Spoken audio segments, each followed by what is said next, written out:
Bem-vindo a mais um episódio aqui do Irmãos Dias Podcast. Hoje nós vamos falar de geopolítica, de história, de polêmicas que estão acontecendo ao redor do mundo. Nós vamos falar até mesmo aí de coisas relacionadas à religião. Tem muita coisa, né, Carol? Muita coisa relacionada a artistas. Tem bombas aqui. A gente tem até uma pergunta que eu falei que eu quero fazer aqui, porque eu fiquei muito impressionada com a inteligência do nosso convidado. Tá aqui hoje, Daniel Lopes, jornalista. Enfim, muito obrigada por você estar aqui com a gente. Vou até complementar, porque a hora que eu li o currículo do Daniel... O Daniel, ele é jornalista, teólogo, licenciado em letras, mestre em linguística, doutor em linguística, tem especialização em teoria, artes, crítica de arte, filosofia, sociologia, antropologia, foi professor de filosofia da educação na Universidade Federal do Rio de Janeiro e de linguística na Universidade do Estado do Rio de Janeiro. Pesquisador. Nossa, é muita coisa aqui, Daniel. Fica aqui até amanhã. Obrigado. A gente vai te explorar bastante hoje. Valeu, uma honra estar com vocês, tá? Acompanha aí o podcast, parabéns pelo trabalho, uma alegria. Legal, vamos falar primeiro dos nossos parceiros, patrocinadores. Carol? Vamos falar do Investidor 10, que é esse aplicativo, esse site super completo para você, investidor, investidora, que quer saber mais dados, né? Mas numa forma mais prática, uma linguagem mais simples, indicadores fundamentalistas, qual fundo imobiliário comprar, qual fundo imobiliário não comprar, ações, quero saber mais informações da VEG, essa empresa maravilhosa do Brasil, tem lá todos os dados e você não fique de fora, vai estudar, viu, criatura, que é muito importante, não é isso, André?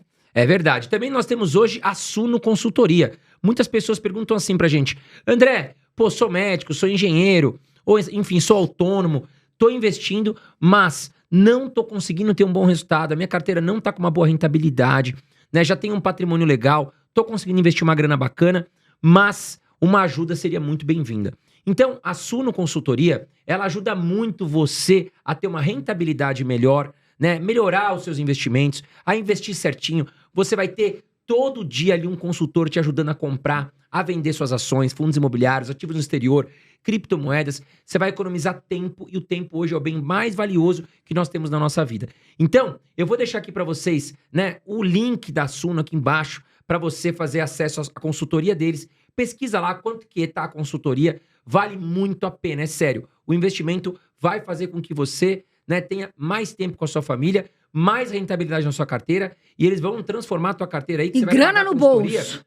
Muito melhor para você aí ter um consultor do que se arriscar com dicas, ou se você tá sem tempo de estudar, né, pode ter certeza que vale a pena. Vou deixar o QR Code aqui na tela para você, só entrar em contato com eles e aqui embaixo o link na descrição. Tá? Clica no link que você também vai ganhar um desconto falando que é do Irmãos Dias Podcast. Esquecemos de falar do Investidor 10, é gratuito. Entra aqui, ó, também tá na descrição do vídeo. O link é de graça. Entra pelos Irmãos Dias Podcast, dá aquela força. E também agora passando o QR Code. Agora vamos pra entrevista, André? Vamos lá. Vamos Daniel, perguntar. Muito se fala hoje que nós estamos próximos a uma terceira guerra mundial. A gente tem algumas guerras, alguns conflitos acontecendo, né? Você tem lá Rússia e Ucrânia, você tem ali Israel, né, com o pessoal do Hamas, enfim, com o Irã, com aquela turma toda. E a gente também tem aí hoje Brasil, Venezuela, tá uma loucura pelo mundo. Mas muitos acreditam que a Terceira Guerra Mundial não está longe. Qual que é a sua visão sobre isso? Então, acho que uma referência importante é o Boletim dos Cientistas Atômicos, né, que foi uma instituição criada em 1947. O Albert Einstein criou até para tentar evitar que houvesse uma Terceira Guerra Mundial atômica, né? Então, ele reúne alguns especialistas da Universidade de Chicago, em 1947, e eles criam ali boletins que eles vão informando a população mundial o quão próximo a gente estaria da extinção, seja por uma guerra mundial atômica ou por outro motivo. E para ter uma referência gráfica desse perigo, eles criaram um relógio chamado relógio do juízo final. E esse relógio ele tem um ponteiro só, e quanto mais próximo ele está da meia-noite, quanto mais vertical ele está, mais próximo a humanidade estaria da destruição, né? Esse relógio, em março de 2023, ele foi atualizado para 1 minuto e meio para meia-noite, que é 90 segundos para meia-noite, que deu o título do meu livro 90 Segundos para o Apocalipse, foi sobre isso. E esse relógio agora, antes de eu falar a novidade, né, quando ele foi atualizado em 2023 para 90 segundos para meia-noite, foi o maior perigo que a humanidade já esteve, desde 1947. Então, de 47 para cá, aconteceram várias coisas preocupantes, né? Então, assim, segundo o Boletim de Cientistas Atômicos, a humanidade já estava nesse maior perigo da história, desde 47.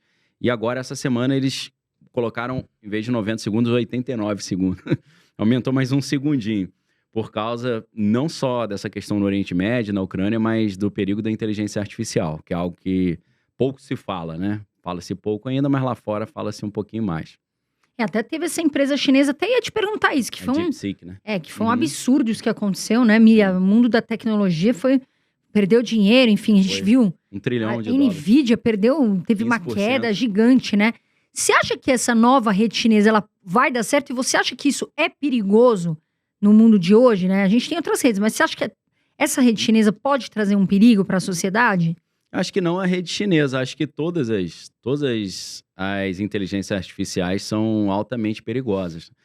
Em 2014, fizeram várias entrevistas com especialistas e perguntaram para o Stephen Hawking, para o falecido já, infelizmente, né, o Steve Wozniak, que é cofundador da Apple, perguntaram para o Nick Bostrom, que é um dos maiores especialistas da Universidade de Oxford sobre inteligência artificial, e para o Elon Musk também na época, né? Perguntaram para eles qual vocês acham que é o maior perigo para a extinção da humanidade. Esses todos que eu citei falaram inteligência artificial, porque a inteligência artificial seria a primeira coisa mais inteligente que o homem que ia existir, pelo menos no planeta Terra, né? Não sei se tem algum alienígena aí mais inteligente, mas ele falou que a chance dessa inteligência artificial olhar o homem como um problema e vice-versa, o homem tentar desligar a inteligência artificial e ela, para se proteger, tentar destruir o homem, a chance era elevadíssima. Isso em 2014.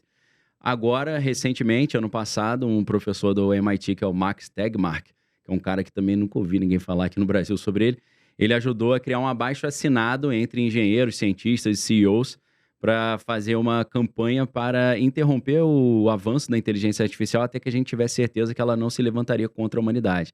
Criar dispositivos de segurança.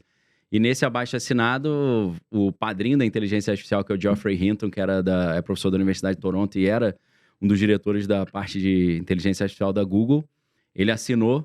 O Mo Gaudat, que era diretor do Google X, que é uma área da Google de novas tecnologias, ele também pediu demissão, os dois pediram demissão do Google porque eles não queriam mais se envolver nesse projeto, também assinaram o documento.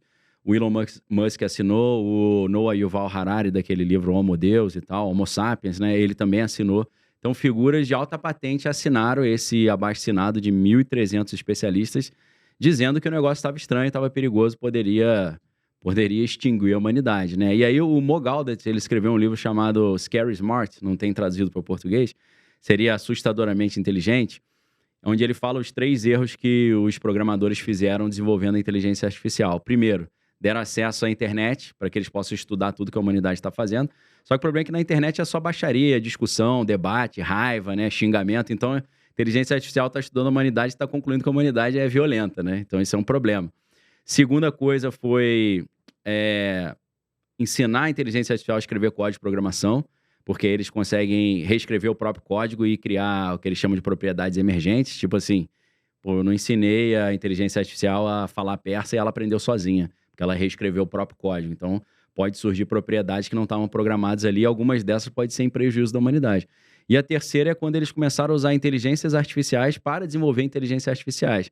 Porque um ser humano atuando como agente de desenvolvimento de uma inteligência artificial, ele fazia 200 correções por dia, em 24 horas, para corrigir e melhorar, né, a inteligência artificial. A máquina, desenvolvendo a própria máquina, eles fazem 2 milhões de correções por hora. Então, o crescimento é muito mais rápido e é numa velocidade que a gente perde o controle de para onde aquilo está indo. Então, esse é o perigo das inteligências artificiais. Com relação ao DeepSeek, a gente ainda não sabe se o DeepSeek será o início de uma bolha da inteligência artificial estourando, porque a OpenAI capitalizou 16 bilhões de dólares. O DeepSeek, segundo eles falam, mas eu não acredito, mas é o que eles falam, eles disseram que eles gastaram só 6 milhões, o que é 98% a menos, e 2 meses. Então, os investidores na OpenAI falaram, peraí, a gente precisou investir 16 bilhões e os caras com 6 milhões e 2 meses fizeram um produto melhor? Então, para onde foi nosso dinheiro? Será que isso é uma bolha? Então, a gente não sabe exatamente. Hoje, a Microsoft está dizendo que vai processar o DeepSeek. A Microsoft é uma das donas, né, da OpenAI, porque está dizendo que a DeepSeek e a empresa japonesa que é dona da DeepSeek, elas roubaram dados do ChatGPT para poder replicar, né, o modo de operação. O pessoal da NVIDIA já está falando que eles disseram que não tem nenhum GPU, que os processadores da NVIDIA, A NVIDIA está falando que provavelmente é mentira, eles devem ter pelo menos 50 mil GPUs da NVIDIA, e eles não poderiam ter porque tem sanções americanas contra a China, proibindo a compra de GPUs americanas. Então, eu acho que é uma história mirabolante ainda, que a gente vai descobrir a verdade. Vai dar o que falar, né? Vai dar o que falar, tem uma baixaria aí por trás. Até onde eu entendo, a DeepSeek também vai ser um aplicativo só para chineses, até que não vai abrir para Na verdade, mundo, né? abriu, mas ontem eles cortaram. O cara tem que botar um CEP de dentro da China para poder usar. Tava aberto para o mundo inteiro. Isso gerou até uma polêmica, porque o pessoal falou, mas que hipocrisia, né? A gente estava tentando tirar o TikTok dos Estados Unidos por medo deles acessarem dados dos americanos, e o DeepSeek tá em primeiro lugar na App Store, tanto do Android quanto da Apple, e ninguém tá falando nada, ninguém tá com medo desses dados serem roubados, né? Então, acho que foi tanta gente baixando no mundo inteiro, tem gente no Brasil que baixou, tava usando, tava fazendo vídeo e tal, que eu acho que o servidor deles não aguentou, eles cortaram só pra China. Caraca, que loucura. Agora, Daniel, a gente falou no começo da entrevista sobre uma terceira guerra mundial. Sim. Você acredita que os países em si, eles estão criando alguma arma secreta? Sim. Porque a gente sabe que hoje a maior potência, digamos, em relação a armas, é a bomba nuclear, até onde eu entendo, né? Que foi criada ali na década de 40, inclusive. Vários cientistas participaram, Albert Einstein e todo mundo. Mas nós avançamos tanto que... Você não acha que os países já têm alguma arma secreta aí sendo desenvolvida ou desenvolvida? Sim, eu escrevi sobre isso no meu livro A Beira do Abismo, Geopolítica, Globalismo e Fim do Mundo. Eu escrevi isso em 2020, o livro saiu em 2021. Os Estados Unidos já tiveram 30 mil ogivas nucleares prontas para uso. Hoje eles têm 3 mil só. A Rússia tem 7 mil. Então a Rússia tem mais do que o dobro de ogivas nucleares para pronto emprego. Eu tenho certeza absoluta que os Estados Unidos não deixariam os russos ter o dobro de armas nucleares do que eles se eles não tivessem uma outra arma melhor. Para mim, esse é o sinal. Outra coisa, em 2019, o presidente Donald Trump criou a Space Force, que é o mais novo ramo do exército americano depois de 70 anos, sem criar nenhum outro ramo, né? Tinha a aeronáutica, o exército e a marinha, e ele cria a força espacial. E o Elon Musk que manda esses equipamentos militares para o espaço com a SpaceX, né? Portanto, para quem não entendeu ainda, o Elon Musk é um contratante de defesa, ele fornece armas para os Estados Unidos, e ele é um contratante de inteligência também, né? Por causa das espionagens que acontecem pelos satélites da Starlink e na rede social X também, no monitoramento de dados. Então, essa associação entre a Space Force que o Trump criou na primeira gestão e que agora está reforçando, e o Elon Musk com a SpaceX, dá para nós o entendimento de que, além da inteligência artificial usada como arma de guerra também, e quem vencer essa corrida vai dominar o mundo, tanto na tecnologia, quanto na economia, quanto na área militar, mas as novas armas, o que tudo indica, estão posicionadas no espaço. E essa questão agora, eu fico me perguntando assim, porque o Trump, pelo que me parece, e até eu achei que foi surpreendente, ele entrou com uma ideia de tentar conversar com o Putin, né? Para essa guerra encerrar, para todo esse desastre, infelizmente, essa tragédia que está acontecendo há tanto tempo, né? Sim. Você acha que com essa questão do Trump, pode ser que o Putin mude de ideia, que seja um caso que venha a ser solucionado? Sim. Na verdade, o Trump, ele, no meu entendimento, é difícil documentar isso de uma forma mais robusta, mas no meu entendimento ele tem uma relação excelente e antiga com o Putin. O Trump e o Putin são... Eu poderia dizer que são amigos. E antes do Trump voltar, em 2023 e 2024, já perguntavam para ele, com relação à guerra na Ucrânia. Ele falou, se eu tivesse no poder não teria começado, e quando eu voltar eu vou terminar essa guerra em 24 horas. Já passou um pouquinho, né, que já tá mais de uma semana no poder, não encerrou ainda. Mas aí perguntaram, o que você vai fazer de tão brilhante para encerrar a guerra em 24 horas? Ele falou, vou parar de mandar dinheiro para a Ucrânia. Aí os caras falaram, mas peraí, se você parar de mandar dinheiro para a Ucrânia, você vai dar vitória para o Putin. Aí ele falou, é o problema dele lá, vai acabar a guerra assim. Então o plano do Trump para encerrar a guerra é dando a vitória para o Putin. Só que eu e alguns analistas achamos que houve um acordo ali, que foi o seguinte, uma troca. Eles conversaram com a diplomacia russa e falaram, olha, a gente vai dar a vitória para vocês na Ucrânia, vocês ficam com a região que está sendo disputada lá do Donbass, né? As cidades de Donetsk e Luhansk, que você tanto quer, Putin, você vai ficar. E, ok, a gente aceita desmilitarizar a Ucrânia, a gente aceita assinar um acordo de que a Ucrânia nunca vai entrar para a OTAN nem para a União Europeia. Exatamente o que você quer. Só que você precisa entregar para nós a Síria e talvez um pouquinho mais do Oriente Médio. Então, acho que foi isso que foi acordado, tanto que o Bashar al-Assad, que é o filho do Hafez al-Assad, que está no poder há 1 bilhão de anos na Síria, que o Obama tentou derrubar em 2013 e não conseguiu. Esse cara que é inderrubável, porque era protegido pela Rússia, agora os russos tiraram os blindados, os soldados, tiraram os navios e falaram: Assad, boa sorte, tô indo embora. E aí caiu, né? Caiu, saiu fora. Mas Perdeu. assim, então Putin, teoricamente, o desejo dele é a Ucrânia. Ele vai tocar o foda-se ali no Oriente Médio, então. Porque a Ucrânia tem uma fronteira gigantesca com a Rússia, né? Então você ter armas na Ucrânia da OTAN apontadas para Moscou é algo inviável. Perigoso. Seria na fronteira com o México ou com o Canadá, a Rússia ter um monte de arma apontada para as grandes capitais americanas. Então não tem como isso ser permitido, né? Inclusive, a crise dos mísseis, naquela época que aconteceu, na época do Kennedy, e era acho que era o Nikita Khrushchev que estava no poder, lá na União Soviética. O que aconteceu? A gente aprende no colégio, né, que a Rússia colocou mísseis em Cuba. E aí o John Kennedy falou: tira esse míssil aí, senão eu vou jogar bomba atômica, vou fundar essa ilha. A gente aprende isso na escola, só que, na verdade, o que aconteceu? Os Estados Unidos colocaram mísseis na Turquia e na Itália apontados para a Rússia. E aí a Rússia falou: então vou colocar em Cuba, apontado para você. Aí ele falou: não, em Cuba não. Ele falou: então tira os outros que estão lá na Turquia. E assim foi feito o acordo. Vocês tiram os mísseis de Cuba, a gente tira os mísseis da Itália e da Turquia. Então é mais ou menos o que está acontecendo hoje, né? A OTAN, quando acaba a União Soviética, a OTAN perdeu a razão de ser, porque a OTAN era a aliança ocidental contra a aliança do Pacto de Varsóvia, que era da União Soviética. Então, quando a União Soviética deixou de existir, os russos falaram: olha, então não precisa mais ter OTAN, né? A OTAN falou: com certeza, não precisa mais não. Só que a OTAN está aí até hoje. Sim. E eles combinaram de a OTAN não expandir a sua zona de influência. Só que todos os países que eram da cortina de ferro, da União Soviética, agora estão na OTAN. Não só a Polônia, né, a Hungria, mas os países também tradicionalmente pacatos e pacíficos, né, como os países nórdicos, né, Dinamarca, a Noruega, a Finlândia também estão na OTAN. A Finlândia tem 1.300 quilômetros de fronteira com a Rússia. Tá cheio de míssil lá apontado para a Rússia. Os países bálticos, né, Estônia, Letônia e Lituânia, todos são da OTAN, estão cheios de mísseis apontados para a Rússia e cheios de barricadas na fronteira com a Rússia, já se preparando para uma eventual guerra. Então chegou um ponto que o Putin falou: do jeito que tá, não vai dar. Vocês estão me cercando e botando um monte de arma apontada na minha cara, então eu preciso fazer alguma coisa. Não tô defendendo o Putin, não. Pra mim, esse pessoal tudo faria do mesmo saco aí. Nem tem nenhuma Madre Teresa de Calcutá ali, não, tá? Mas pra gente ver o outro lado da história. Então, Daniel, é uma questão vital pra eles ali. E entrando num ponto, voltando na Segunda Guerra Mundial, a gente lembra que a Alemanha, um país pequeno, teoricamente em relação ao território, Sim. ela quase dominou a Europa inteira, né? Exato. Ela chegou a quase conquistar a Rússia.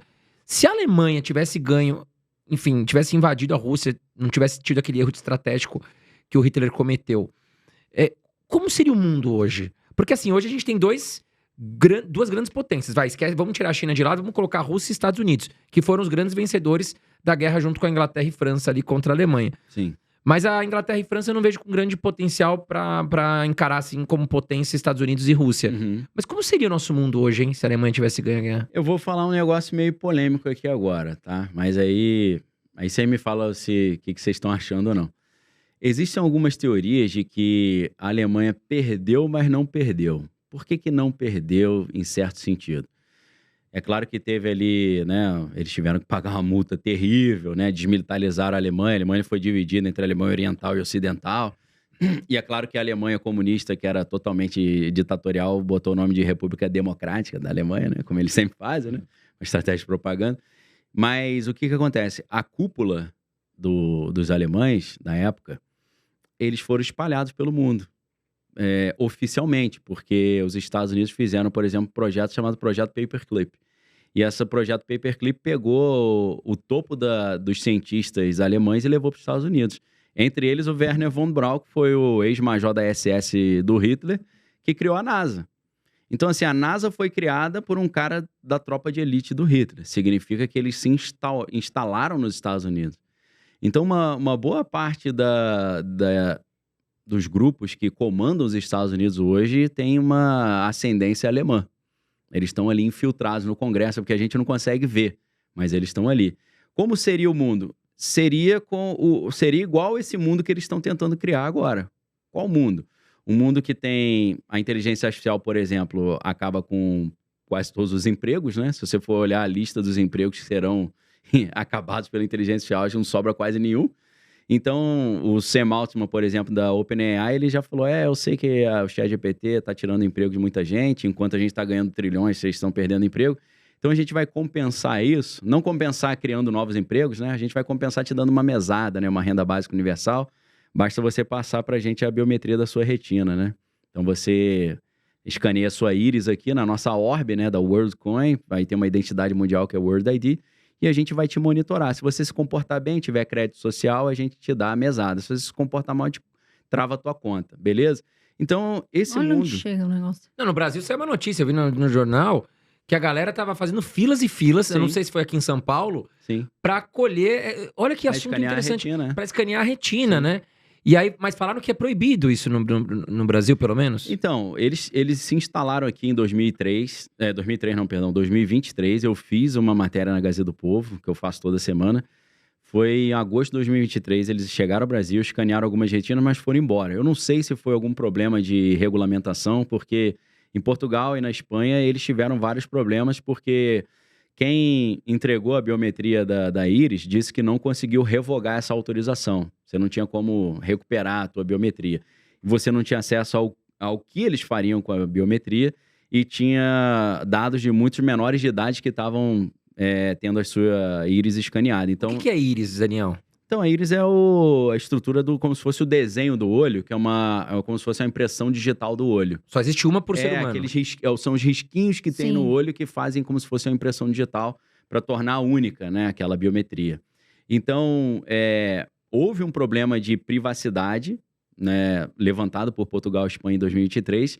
Eu não sei se foi exatamente por isso que eles ficaram alguns 2, 3 meses no Brasil em 2023, depois foram embora, e agora voltaram com tudo, né? Então, muita gente fala, aí, Daniel, você já viu que estão escaneando a íris das pessoas? Eu falei, tô falando isso desde 2023. Mas vamos lá, vamos falar de novo, né? Eu tenho esse problema que eu tento falar as coisas antes, e aí quando o negócio tá em alta, eu já tô no outro que vai chegar. Sim. Aí tá bom, vamos voltar lá naqueles de 3 anos atrás, mas tudo bem. Então, assim, como seria o mundo se os alemães tivessem vencido? É esse mundo do controle total que a gente está vendo ser montado agora. Que eu acho que a maioria dos investidores, inclusive, não perceberam. Eu sou sócio de uma empresa de investimento também, chamada Move Investimento. Eu tento ajudar os assessores a entender as tendências, né? Então, qual é a tendência agora? O Donald Trump dizendo que é contra o Fórum Econômico Mundial, o Grande Reset, a Agenda 2030, a Agenda 2021, o Novo Acordo Verde, dizendo que é contra isso tudo, ele está implementando exatamente aquilo que ele diz que é contra. É só você ver a equipe que está junto com ele, né? Mark Zuckerberg, Larry Ellison da Oracle, Jeff Bezos, o Peter Thiel, que é Só os cabeçudos da tecnologia. o da tecnologia e do controle total. Totalmente vinculados com a CIA, né? 120.000% vinculados com a CIA. Mas você acha que com o Trump a gente vai avançar mais a fundo nessa questão de inteligência artificial? Porque ele é um cara ganancioso. Vai demais. Ou você acha que ele vai dar uma travada? Não, Peraí, não. que é um perigo pro mundo. Não, isso foi uma condição do acordo, assim, eu imagino. O Vale do Silício chegou para ele e falou, a gente te apoia se você garantir que vai dar todo o apoio para o desenvolvimento da inteligência artificial. Então você acha que é papo furado esse negócio que eles assinaram aí, Elon Musk, essa turma? Pra, tipo assim, vamos dar uma freada nesse negócio. Por um lado, é palhaçada. No caso do Elon Musk, o Jeffrey Hinton, que é o padrinho da inteligência artificial, o Max Tegmark, eles levam isso a sério. Tanto que eles pediram demissão dos empregos, mudaram de área. O Elon Musk não. O Elon Musk, pra mim, é um cara tão escorregadio quanto o Trump, que ele fala uma coisa e faz outra. Mas assim também, né, Daniel? Imagina que a China, que é um país que não sai nada de informação de lá, super fechado, os caras não vão perder a chance de talvez de estudar a IA mais a fundo, e aí tá os Estados Unidos ali, não, vamos pensar na paz mundial, no ser humano. A China já deve estar por dentro disso lá fechada há muito tempo. Com certeza. Essa é a minha visão. A China já está Claro. preparada também. Ainda mais porque lá tem muita gente inteligente. Sim. Então, na minha visão, essa briga de dois lados. Estados Unidos sabe, mas a China ali também fechada tem. Né? Também está. A China forma quase 4 milhões de engenheiros todo ano, e os Estados Unidos formam 800 mil, né? Caraca. Então a competição tá ficando chata. Ô, Daniel, né? mas eu fiquei curioso nesse negócio da íris que você falou. Sim. Que é a OpenAI que tá fazendo isso? Não. O Sam Altman, ele é CEO da OpenAI que faz o ChatGPT. Uhum. Mas ele criou uma outra empresa chamada, era o WorldCoin, agora é só o World. Acho que pegou mal, né? Porque a ideia é o seguinte, o conflito de interesse. A sua primeira empresa, que você é CEO, ela cria inteligência artificial que está tirando um monte de emprego. Isso virou um problema para você. Sim. Aí, em vez de você criar mais empregos, você criou uma outra empresa para dar uma renda básica universal para as pessoas, pegando o escaneamento da biometria da íris. Você sabe os valores que eles estavam pagando pra Acho que essa é galera? $80, se eu não estou enganado. Puta, $80 pro Não, cara ir mas- lá e deixar escanear. E qual é o risco que essas pessoas estão correndo, Daniel? Então, através desse escaneamento da íris, eles podem descobrir dados da saúde da pessoa, podem descobrir dados bem particulares da pessoa. O pessoal fala, mas o governo já não tem identidade, CPF. Nossa, tem, mas acho que não tem os dados da íris, né? Seria uma biometria muito refinada que, no alto nível da tecnologia, eles conseguem fazer como se fosse um perfil da pessoa pela íris. Caraca, que loucura. É. Porque E fala- eu vi uma propaganda na televisão, uma matéria, não lembro se foi no Fantástico, Record, não sei. Cara, parecia uma fila do INSS. É. Aí o repórter, mas aí, o que você tá fazendo? Ah, vim aqui pegar um dinheirinho, eu vou ajudar a pagar uma conta e É. tal. Mas você não tem medo que eles vão escanear teu olho e tal? Não. O pessoal não entende o risco, né? Então, por isso que é importante a gente estar aqui também, Não sei- deixando não sei- claro isso, né? Eu não sei até se eu tô falando uma bobagem, ou se eu vi uma notícia esses dias de uma menina que vendeu a íris, né? Uhum. Depois se arrependeu. Já era, porque Você- não tem como... Olha onde chega o ponto, né? A pessoa vende a íris pra não tem poder como ter informação. cancelar. Ó, eu vou vender minha íris pra você, pode Sim. ficar com as minhas informações por causa de dinheiro que, infelizmente, É igual a questão de você fazer o teste genético. Às vezes é muito bom pra você saber de doenças hereditárias e tal. Mas lá nos Estados Unidos, na época do P. Diddy, na época dessa polêmica, né? O maior banco de dados de testes genéticos do planeta, que é a empresa 23andMe, 23 os dados dessa empresa todas vazaram, né? Olha Então que ali loucura. você consegue fazer, por exemplo, algo que o Trump chegou a insinuar com esse projeto Stargate, que foi o projeto que ele apresentou agora dia 21, que é importante também como sinal do que está por vir. Qual é o detalhe se você tem o histórico médico da pessoa? Você consegue criar uma arma específica para matar só aquela pessoa, porque Que vai loucura. atuar em cima do DNA dela. ou seja, né? Eu quero matar aquele presidente, Sim. tal, daquele lugar. Meu, esses caras podem dominar o mundo. Ele tá num restaurante, você lança um produto ali que vai atingir só ele. Exato. Que loucura, Daniel. Que perigo. Agora falando um pouquinho sobre o conflito ali de Israel, como é que tá essa questão? E com o Trump agora no poder, você acha que também estamos chegando aqui nos finalmente para Israel, Hamas, Irã e aquela turma toda? Então, essa história é antiga, porque o Trump, em 1983, eu não esqueci o nome nome da revista, que acho que é Entertainment Weekly, um negócio assim, uma revista de Nova York de celebridade, fez uma matéria com o Trump e tem uma foto do Trump segurando uma pomba, ele bem mais jovem, né? E a matéria era o seguinte, o Trump falando, eu estou aqui à disposição de Israel e da Palestina para trazer paz entre Israel e Palestina. 1983. Então ele tem esse objetivo já há muitos anos, bem antes dele sonhar com um cargo público, né? Então é uma meta antiga do Donald Trump. Quando ele esteve no poder na primeira gestão, ele conseguiu fazer algo que foi visto como uma espécie de milagre ou um fato histórico, que são os acordos de Abraão, onde ele conseguiu reunir Israel com alguns dos antigos inimigos e fazer um acordo de paz. E agora, curiosamente, no dia da posse do presidente Donald Trump, último dia 20 de janeiro de 2025, o príncipe herdeiro, que foi exilado do Irã, mandou uma carta para o presidente Donald Trump pedindo para ele expandir os acordos de Abraão para os acordos de Ciro. Ciro, a maioria das pessoas que não imagina quem seja, tem que entender um pouquinho da história do povo de Israel, né? O povo de Israel, eles foram vencidos pela Babilônia, e aí o rei Nabucodonosor destruiu o país Israel e a cidade de Jerusalém, derrubou as muralhas, derrubou o templo, e eles foram a elite, assim como no projeto Paperclip, né, na Segunda Guerra Mundial, a elite de Israel foi levada cativa para a Babilônia. E aí, depois de 70 anos, um rei da Pérsia, que hoje é o Irã, chamado Ciro, ele vence a Babilônia e libera os judeus para voltar para sua terra prometida. Então, ele é praticamente o único personagem na Bíblia que é chamado de Messias sem ser judeu. Os judeus chamam ele de Messias, mas ele era um iraniano, um persa. Então, quando o príncipe herdeiro do Irã clama para o Trump fazer os acordos de Ciro, o que ele está querendo dizer?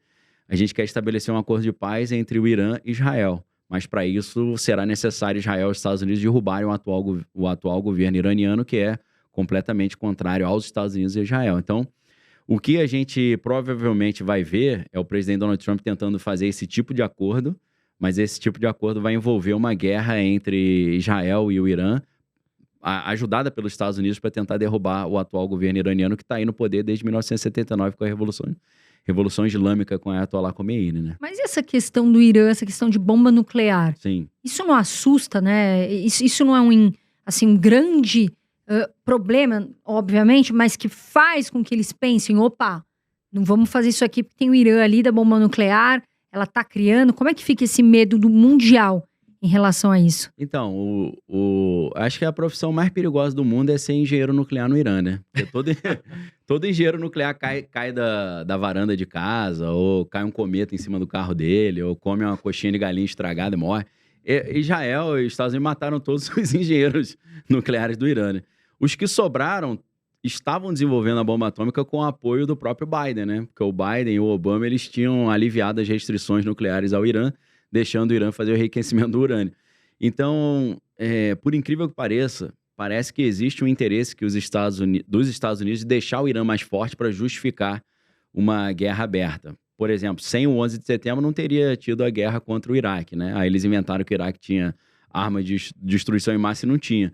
Então, você dizer que o seu arqui-inimigo tem arma de destruição em massa é uma justificativa muito boa para o complexo industrial militar americano ganhar trilhões vendendo arma para os Estados Unidos e para todo mundo se dar bem depois com a reconstrução do país, né? Como eles já estão programando de fazer com a Ucrânia lá, um projeto de $5 bilhões, que a BlackRock, entre outras empresas, já estão se preparando para reconstruir o país e ganhar uma fortuna, né? Então, assim, eles têm esse receio, né, das bombas atômicas iranianas, mas a última ofensiva que Israel fez contra o Irã, eles conseguiram desmantelar a maioria de todas as defesas antiaéreas iranianas, que são russas, né? Então, nunca tinha, desde 1948, quando foi estabelecido o Estado de Israel, nunca tinha tido um conflito direto entre Israel e Irã. A primeira vez que aconteceu foi em abril de 2024. Então, isso foi um marco histórico nessa guerra e um marco histórico para esse perigo de uma terceira guerra mundial também, que fez, provavelmente, o boletim de cientistas atômicos subir 1 segundo ali, de 90 segundos para 89 segundos, ou seja, o perigo aumentando para um fim da humanidade. Então, assim, eles tinham dúvida de qual era a força mesma do Irã.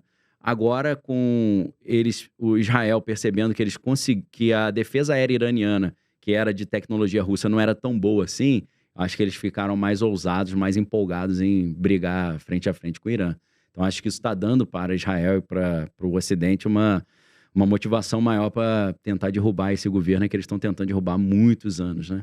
Mas você acha que estamos chegando no final desse conflito entre... Então, eu acho que vai ter um conflito para tentar... Vai ter um conflito para encerrar o conflito. Vai encerrar o conflito. E você citou o seguinte, que às vezes um país ou uma força maior precisa de um evento, uma desculpa para atuar. Sempre. E eu acho que eu vi uma entrevista sua falando sobre a questão do 11 de setembro. Sim.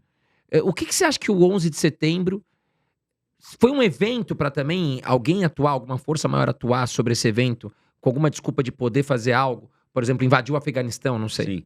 Então, esse assunto é altamente polêmico, né? Eu sou pesquisador acadêmico, o pessoal sempre me convida nos podcasts para falar de teoria da conspiração, que é um negócio que teoricamente, eu não gosto muito, mas eu sei que dá visualização, então eu falo, vamos falar, e eu vou tentar separar o que é documentado e o que é conspiratório, né? O que é especulação. A ideia de que o 11 de setembro foi algo provocado soa até hoje, depois de tantos anos, né? A gente está falando de 2021 para cá, 24 anos depois, ainda soa muito conspiratório, mas não é tanto assim. Essa, por exemplo, foi a tese desenvolvida por um cara chamado Michael Moore, num documentário muito interessante chamado Fahrenheit 9/11, ou Fahrenheit 11 de setembro. Tá difícil de achar hoje, mas para quem quiser assistir, assista. Ele faz eu acho que o documentário deve ser de 2004, ele faz uma análise muito profunda do que realmente estava acontecendo ali. Ele mostra, por exemplo, os vínculos da família Bush com a família Bin Laden, né? Que eles tinham um relacionamento entre eles. Coisas estranhas, por exemplo, que a gente vê nessa história. Um dos arquitetos que projetou o prédio falou que o prédio já estava preparado para ser demolido, porque ele aprendeu isso fazendo prédios em Las Vegas, né? E ele falou, às vezes a gente constrói o prédio, depois eles falam, não, a gente tem que demolir que a gente quer mudar o prédio. Então ele falou, nós já projetamos o World Trade Center para ele ser um prédio demolível. Nossa. Então, assim, se você olha as primeiras entrevistas que foram feitas, no mesmo dia, 11 de setembro de 2001 e no dia 12, você vai ver todos os jornalistas falando, nós ouvimos várias explosões, e parecia uma demolição controlada, né? Nós ouvimos um grande barulho também no estacionamento, no subsolo do prédio, o que já tinha acontecido em 1993, a maioria das pessoas não sabe isso. Em 1993, houve um atentado contra o World Trade Center, colocaram um carro-bomba, um caminhão-bomba no subsolo do prédio, explodiu o caminhão, mas o prédio suportou, né? A coluna principal, ela aguentou a bronca, né? Então, assim, as duas, não foram só as duas torres que caíram, as torres gêmeas, a torre 7 também caiu. Hoje você tem filmagens mostrando que a torre 7 está lá perfeita, não caiu nenhum avião sobre ela, nenhuma bomba. De repente, do nada, ela desce. Então, tem os especialistas em demolição falam, isso é uma demolição clássica, né? Então, muita gente vai dizer isso. O documentário, não é minha opinião, é a opinião do Michael Moore no documentário Fahrenheit 9/11, Fahrenheit 11 de setembro. Ele diz que o Mohamed Atta, que foi um dos pilotos lá que sequestraram o avião, um dos aviões que bateu na torre, ele foi treinado numa base aérea americana. Ele tinha um treinamento militar americano, né? O FBI também tinha treinado ele. Os caras falam, pô, como assim, meu irmão? Os caras foram treinados pelos próprios americanos. Um ex-agente do FBI, que era diretor do FBI em toda a Costa Leste, que era o Ted Gunderson, eu falo ex porque mataram ele envenenado, né? Colocaram arsênio nos talheres dele no carro, ele começou a ficar com a ponta do nariz preto, os dedos, né? E o médico dele, Anthony Lutidi, fez uma entrevista falando que ele foi envenenado, desenvolveu um câncer na bexiga e morreu depois de 6 meses. Ele denuncia isso, ele mostra que todos esses caras foram treinados pelo FBI, né? Ele levantou essas informações, assim como no caso de 1993, quem forneceu a bomba pros terroristas foi o FBI também. E aí até um agente do FBI falou, peraí, a gente vai dar pra eles uma bomba falsa, né? Pra gente depois pegar no flagrante, artificial, né? Porque eu falei, vai lá, explode o prédio pra mim. Aí o cara tenta explodir, tá preso. Pô, mas você que mandou explodir. Não, a gente vai dar uma bomba real. Eu falei, não, bomba real não, senão eles vão explodir o prédio. Eu falei, não, mas o objetivo é esse. Então, assim, são histórias muito loucas. Eu tô dizendo quem tá falando, é o Michael Moore no documentário Fahrenheit 11 de setembro, e o Ted Gunderson nas Crônicas de Ted Gunderson, né? Que são as séries de entrevistas que ele fez e que custaram a vida dele. Então, assim, existe referências e documentos que podem levar a entender que foi algo proposital? Existe. Mas é difícil você categoricamente falar isso. Agora, para o complexo industrial norte-americano foi maravilhoso, né? Que justificou invadir o Iraque, depois o Afeganistão, o Iraque, fazer um novo mapa do Oriente Médio, que eles estavam querendo fazer há muito tempo. O general Wesley Clark, que era um general do Pentágono, ele falou que numa reunião de alto nível, eles disseram que depois do 11 de setembro o objetivo era derrubar 7 países em um ano, 7 países do Oriente Médio, o último seria o Irã. Então a ideia era enfraquecer a Rússia, que antes deles chegarem até o Irã, eles queriam enfraquecer os amigos próximos. Então, manter a Rússia numa guerra, que é o que está acontecendo na Ucrânia, para deixar a Rússia ocupada demais para ajudar o Irã se tivesse uma ofensiva contra o Irã. Então, talvez aconteça uma ofensiva contra o Irã, parece que é isso que está programado para as próximas épocas aí. E aí vai ter um caos no Oriente Médio, desse caos vai sair esse acordo de paz, que são os acordos de Ciro, e o acordo de paz vai envolver a seguinte cláusula. O Trump e a sua equipe vão chegar para os palestinos e vão falar, olha, finalmente a gente vai dar um território para vocês na solução de 2 estados. Mas vocês precisam nos liberar o Monte do Templo. Precisa tirar a Mesquita de Al-Aqsa e o Domo da Rocha, porque Israel precisa reconstruir o templo em Jerusalém. Então, o que está, eu acho, programado é um conflito entre Israel e Irã, a derrubada desse governo fundamentalista islâmico lá e talvez o retorno desse príncipe herdeiro para o Irã, os acordos de Ciro e a reconstrução do templo em Jerusalém. É isso que parece estar programado. Vamos ver. O tempo vai dizer se vai acontecer ou não. Que aula, hein, Carol? Que aula. Você vê, né? Tudo tem uma mistura, né? Geopolítica, envolve uma pessoa, envolve a religião. A gente está falando aqui também de religiosidade, envolve país, envolve tudo, né? Pensamentos diferentes. E até eu queria entrar nesse assunto com você, Daniel, mudando um pouquinho de geopolítica. Você fala que você vê demônios todos os dias. O que, Todo eu dia é acho que brincadeira, todo, né? eu acho que todo dia, modo de dizer, Modo de dizer. tem É com uma coisas do frequência- inimigo, né? Infelizmente é uma frequência grande. É uma frequência grande. O que você quer dizer com isso? Vou te falar assim, a primeira vez que eu vi algo, eu tava na casa da minha namorada, que hoje é minha esposa, né? Hoje não, né? Já há mais de 20 anos, né? A gente tava namorando ainda, a gente tava assistindo Matrix 1. Acho que era ano 2000, 2001, alguma coisa assim. E eu tava no apartamento dela e eu vi uma pessoa passando. A gente tava com os pais dela assistindo no quarto, e aí eu vi alguém passando na sala, assim, no canto e entrando no quarto dela. E eu levantei e fui atrás. Falei, entrou ladrão. Cheguei lá, não tinha nada. Então, assim, começa assim, né? Você vê um vulto, você vê alguma coisa. Então, as primeiras vezes, quando eu era criança, eu já via também, mas aí, você é criança, você acha, sei lá, né? O mundo da criança é meio fantasia, você acha que é bobagem, né? Então, às vezes é um vulto, às vezes parece que é uma pessoa mesmo que, vamos supor, entra alguém aqui e senta ali. Aí eu olho e falo, caramba, acho que não entrou ninguém, não. Acho que é uma visão, né, espiritual. Uma vez fui visitar um amigo, na hora que eu entrei no apartamento dele, quando ele abriu a porta, saiu um gato. E aí, quando eu vi o gato, eu fiquei tonto. E aí, ele não falou nada, tipo, volta aqui, né? Pô, meu gato fugiu. E aí, ele foi conversando, a gente lanchando, e eu pensando, ele não vai falar nada não, que o gato saiu? Será que é normal abrir, o gato sai, depois volta pela janela, escala o prédio? Aí eu falei, você tem gato, cara? Ele, não. Falei, então você tá precisando orar mais, que tem uns espíritos dentro da tua casa aí, porque saiu um gato aqui, meu irmão. Não, porque isso Realmente tava sentindo umas coisas estranhas acontecendo. Não, isso daí, sabe por quê? Eu vou te contar o que aconteceu recentemente. Eu fui numa festa eletrônica e não sei por que... Se você já viu coisa em festa eletrônica, aí já é outra coisa. Calma, não, ele nem deixou eu terminar, calma. Aí você tomou alguma E o coisa. Não, Deus me livre. Não tomo nada disso.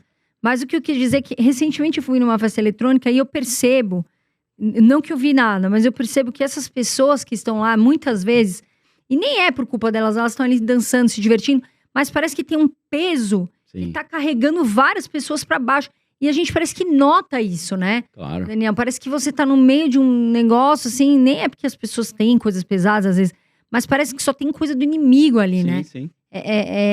Enfim, droga, bebida, sabe? E parece que você sai com a energia muito ruim do lugar, né? Sim. Sai com a energia Eu vou pesada, dar um exemplo, eu sou cristão protestante, né? Evangélico. Então, tem um pessoal kardecista, que eu esqueci até o nome desse cara. Ele vai em alguns podcasts, ele é lá de Balneário. Na verdade, acho que ele é de São Paulo, mas mora lá há muitos anos. Eu esqueci o nome dele. Ele falou que, por exemplo, ele estava no supermercado, e aí ele olhou assim e viu um espírito parado ali. E aí ele falou, o que você tá fazendo aí? Aí ele falou, tô aqui na seção de bebida esperando alguém comprar bebida pra eu ir com ele. Exato. Porque eu vou sugando a energia dele. Exato. Então, assim, é mais ou menos isso que você sente aí, que você falou. Você vê que não é uma visão exclusivamente cristã evangélica. O cara kardecista pensa e sente a mesma coisa. Sim. E o comércio do mundo espiritual é um comércio de energia, né? Eu ia até te falar essa questão de artista. Tipo, esses artistas, você não acha que tem alguns... Não sei nem se você pode citar nomes, mas, por exemplo, vamos falar do caso do Bidiri. Do Bidi, que aconteceu lá. Eu ia até te perguntar, a gente tava falando aqui fora. Você comentou sobre o Justin Bieber, né? O Justin Bieber, ele tinha tudo pra estar até hoje, né? Estourado, enfim. E aí o Usher leva ele pra casa do Bidi, né? Sim. E aí, o que você acha? Você acha que entrou ali um espírito tão negativo no Justin Bieber que ele não conseguiu seguir, que hoje ele é uma pessoa, a gente vê que tem uns problemas ali de depressão. O que você acha que aconteceu ali?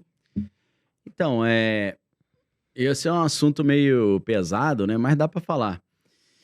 Nos Estados Unidos, nos anos 80, surgiu um negócio chamado Satanic Panic, que era o pânico do satanismo, que tudo era satanismo, que estavam esquartejando criancinha, devorando criancinha e tal. Mas nessa época eles começaram a estudar um negócio chamado SRA em inglês, que se chama Satanic Ritual Abuse. Um abuso, só que em vez de ser só um abuso de natureza libidinosa, é um abuso libidinoso, mas num ritual diabólico. Então, o que eu acredito que aconteceu com o Justin Bieber e que ele fazia com todo mundo era isso. Porque não só... Algumas pessoas já falaram que não era só um abuso, era também algo espiritual. Mas a gente teve, eu infelizmente esqueci o nome desse produtor, tinha um produtor que trabalhava com o P. Diddy que ele falou que tinha orações, invocações, velas, incensos, que eles, quando eles produziam os CDs, eles faziam isso junto para dar um gás no sucesso do CD, entendeu? Agora, quando um produtor como o P. Diddy, que eu tenho muita dificuldade de falar P. Diddy, porque eu conheço ele da época que ele era Puff Daddy ainda, né? Não conheci como Sean Combs, Eu que é o também nome... tenho dificuldade. Pra mim é Puff, né? E todo mundo das antigas chama ele de Puff Daddy. Então, quando o cara, por exemplo, chega para um Justin Bieber da vida com 15 anos e fala, cara, vou investir uma fortuna em você, ele tenta também ter uma maneira de garantir o retorno desse investimento. Como é que é a maneira dele garantir o retorno? Ó, eu já ouvi casos de muitos produtores que falam, cara, investi 4 anos, 10 milhões de dólares num artista, na hora que eu fui lançar o cara, ele falou, não tô mais afim. Pô, perdi 4 anos e 10 milhões de dólares. Para garantir que isso não aconteça, eles expõem essas pessoas a certas coisas comprometedoras e filmam, tiram fotos e falam, se você não continuar jogando o jogo, a gente vai te expor. Exato. Então tem isso também. Que a Rússia sempre fez, que é o Compromat, que é o documento comprometedor, né? Que deve ter muito isso nos Estados Unidos. Esse mundo de Hollywood é um mundo muito pesado, né, Daniel? De artistas, até de filmes, assim, né? Você Sim. não acha que tem filmes que tem até mensagens ali por trás? Todos os filmes são criados a partir de uma simbologia da Kabbalah e da numerologia. É difícil não ter um filme que não é construído assim. Vou dar um exemplo tosco aqui. Um parto de viagem, que é com o Robert Downey Jr. e o Zach Galifianakis, que é aquele que fez o Se Beber Não Case. Né? Um gordinho, barbudo, engraçado e tal. Ah, é muito Lembra? engraçado, por sinal. Esse cara é uma figura, né? Só de olhar ele eu já dou risada. Então.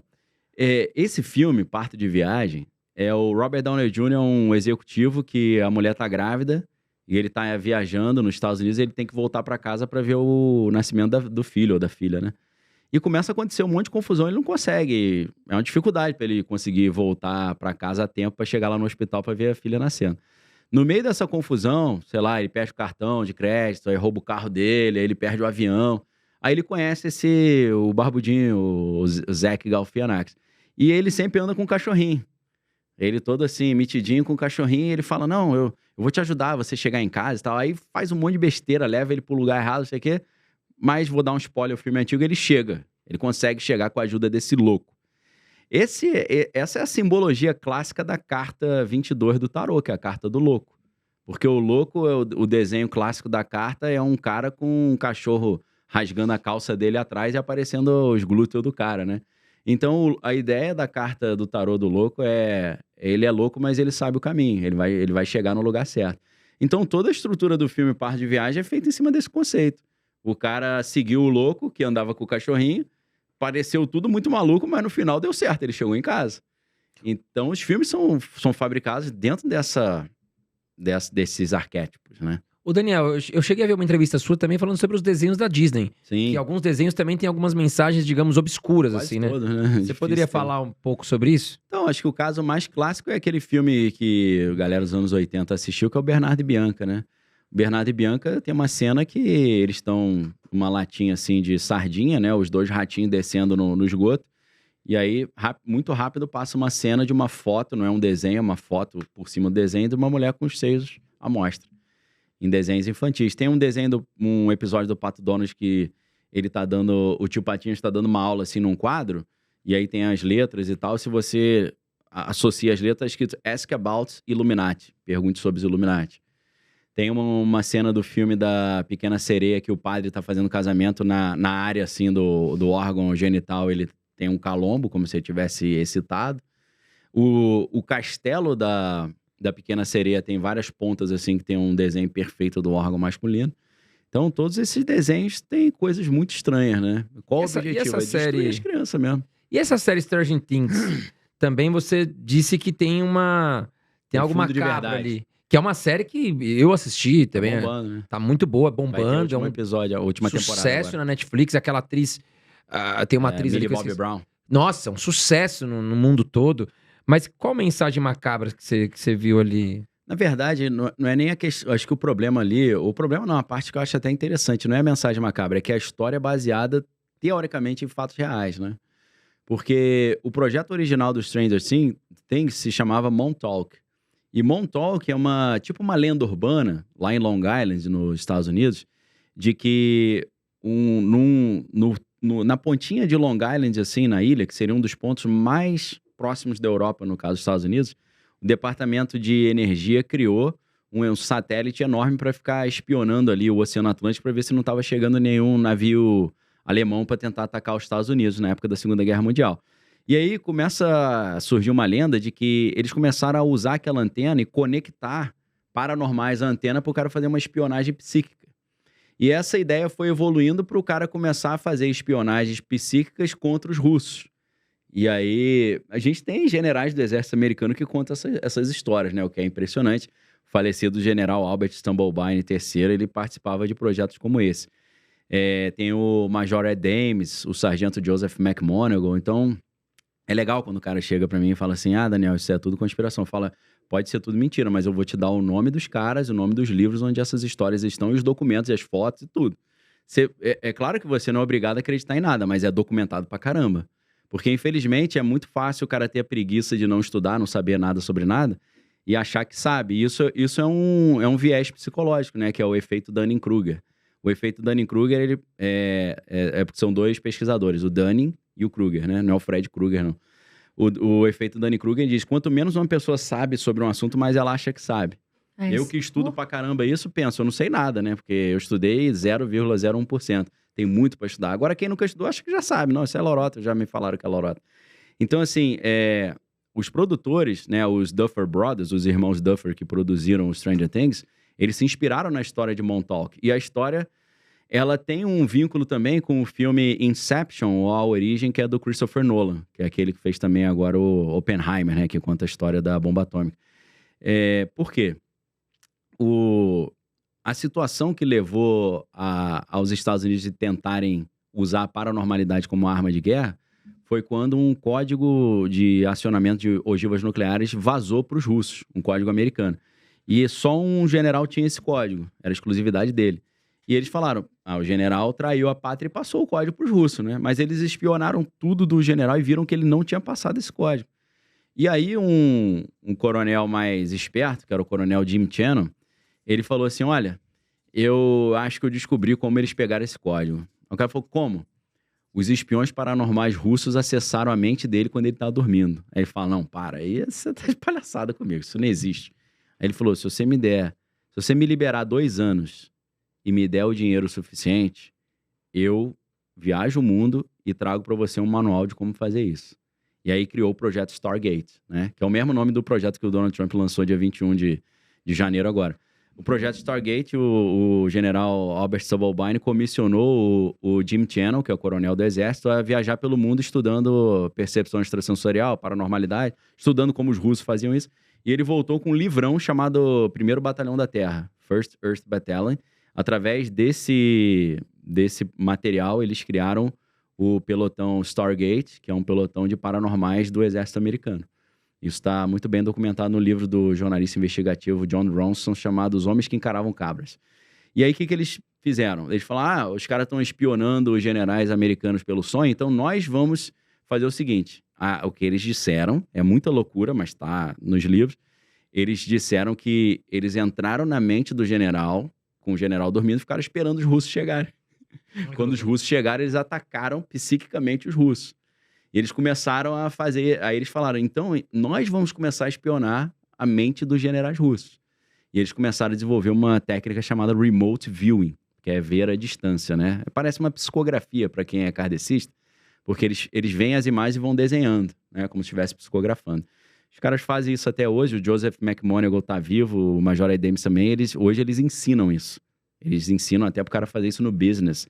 Tipo, eu quero visualizar qual é a próxima tendência aí do mercado. Aí o cara vai e começa a desenhar. Todos esses caras são ricos pra caramba, porque eles já ganharam na loteria fazendo isso. Não quero não, obrigado. Eles vão pra Las Vegas, eles acertam lá, eles ganham tudo lá em Las Vegas. Então, o que aconteceu? Numa dessas espionagens paranormais, que eles estavam espionando o general russo, no plano astral, eles dizem, eles encontraram uma entidade. E essa entidade espiritual maligna viu os caras no plano astral e eles ficaram com medo e voltaram pro próprio corpo.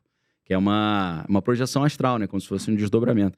Só que, segundo eles dizem, isso está no livro Montauk Experiences in Time, né? Do Peter Nichols, ele diz que essa entidade veio atrás dele e veio para a dimensão deles. No livro, tem fotos dessa entidade, uma sombra assim, andando lá na região de Montauk, na ilha de Long Island, ao redor do prédio do Departamento de Energia, onde eles faziam isso.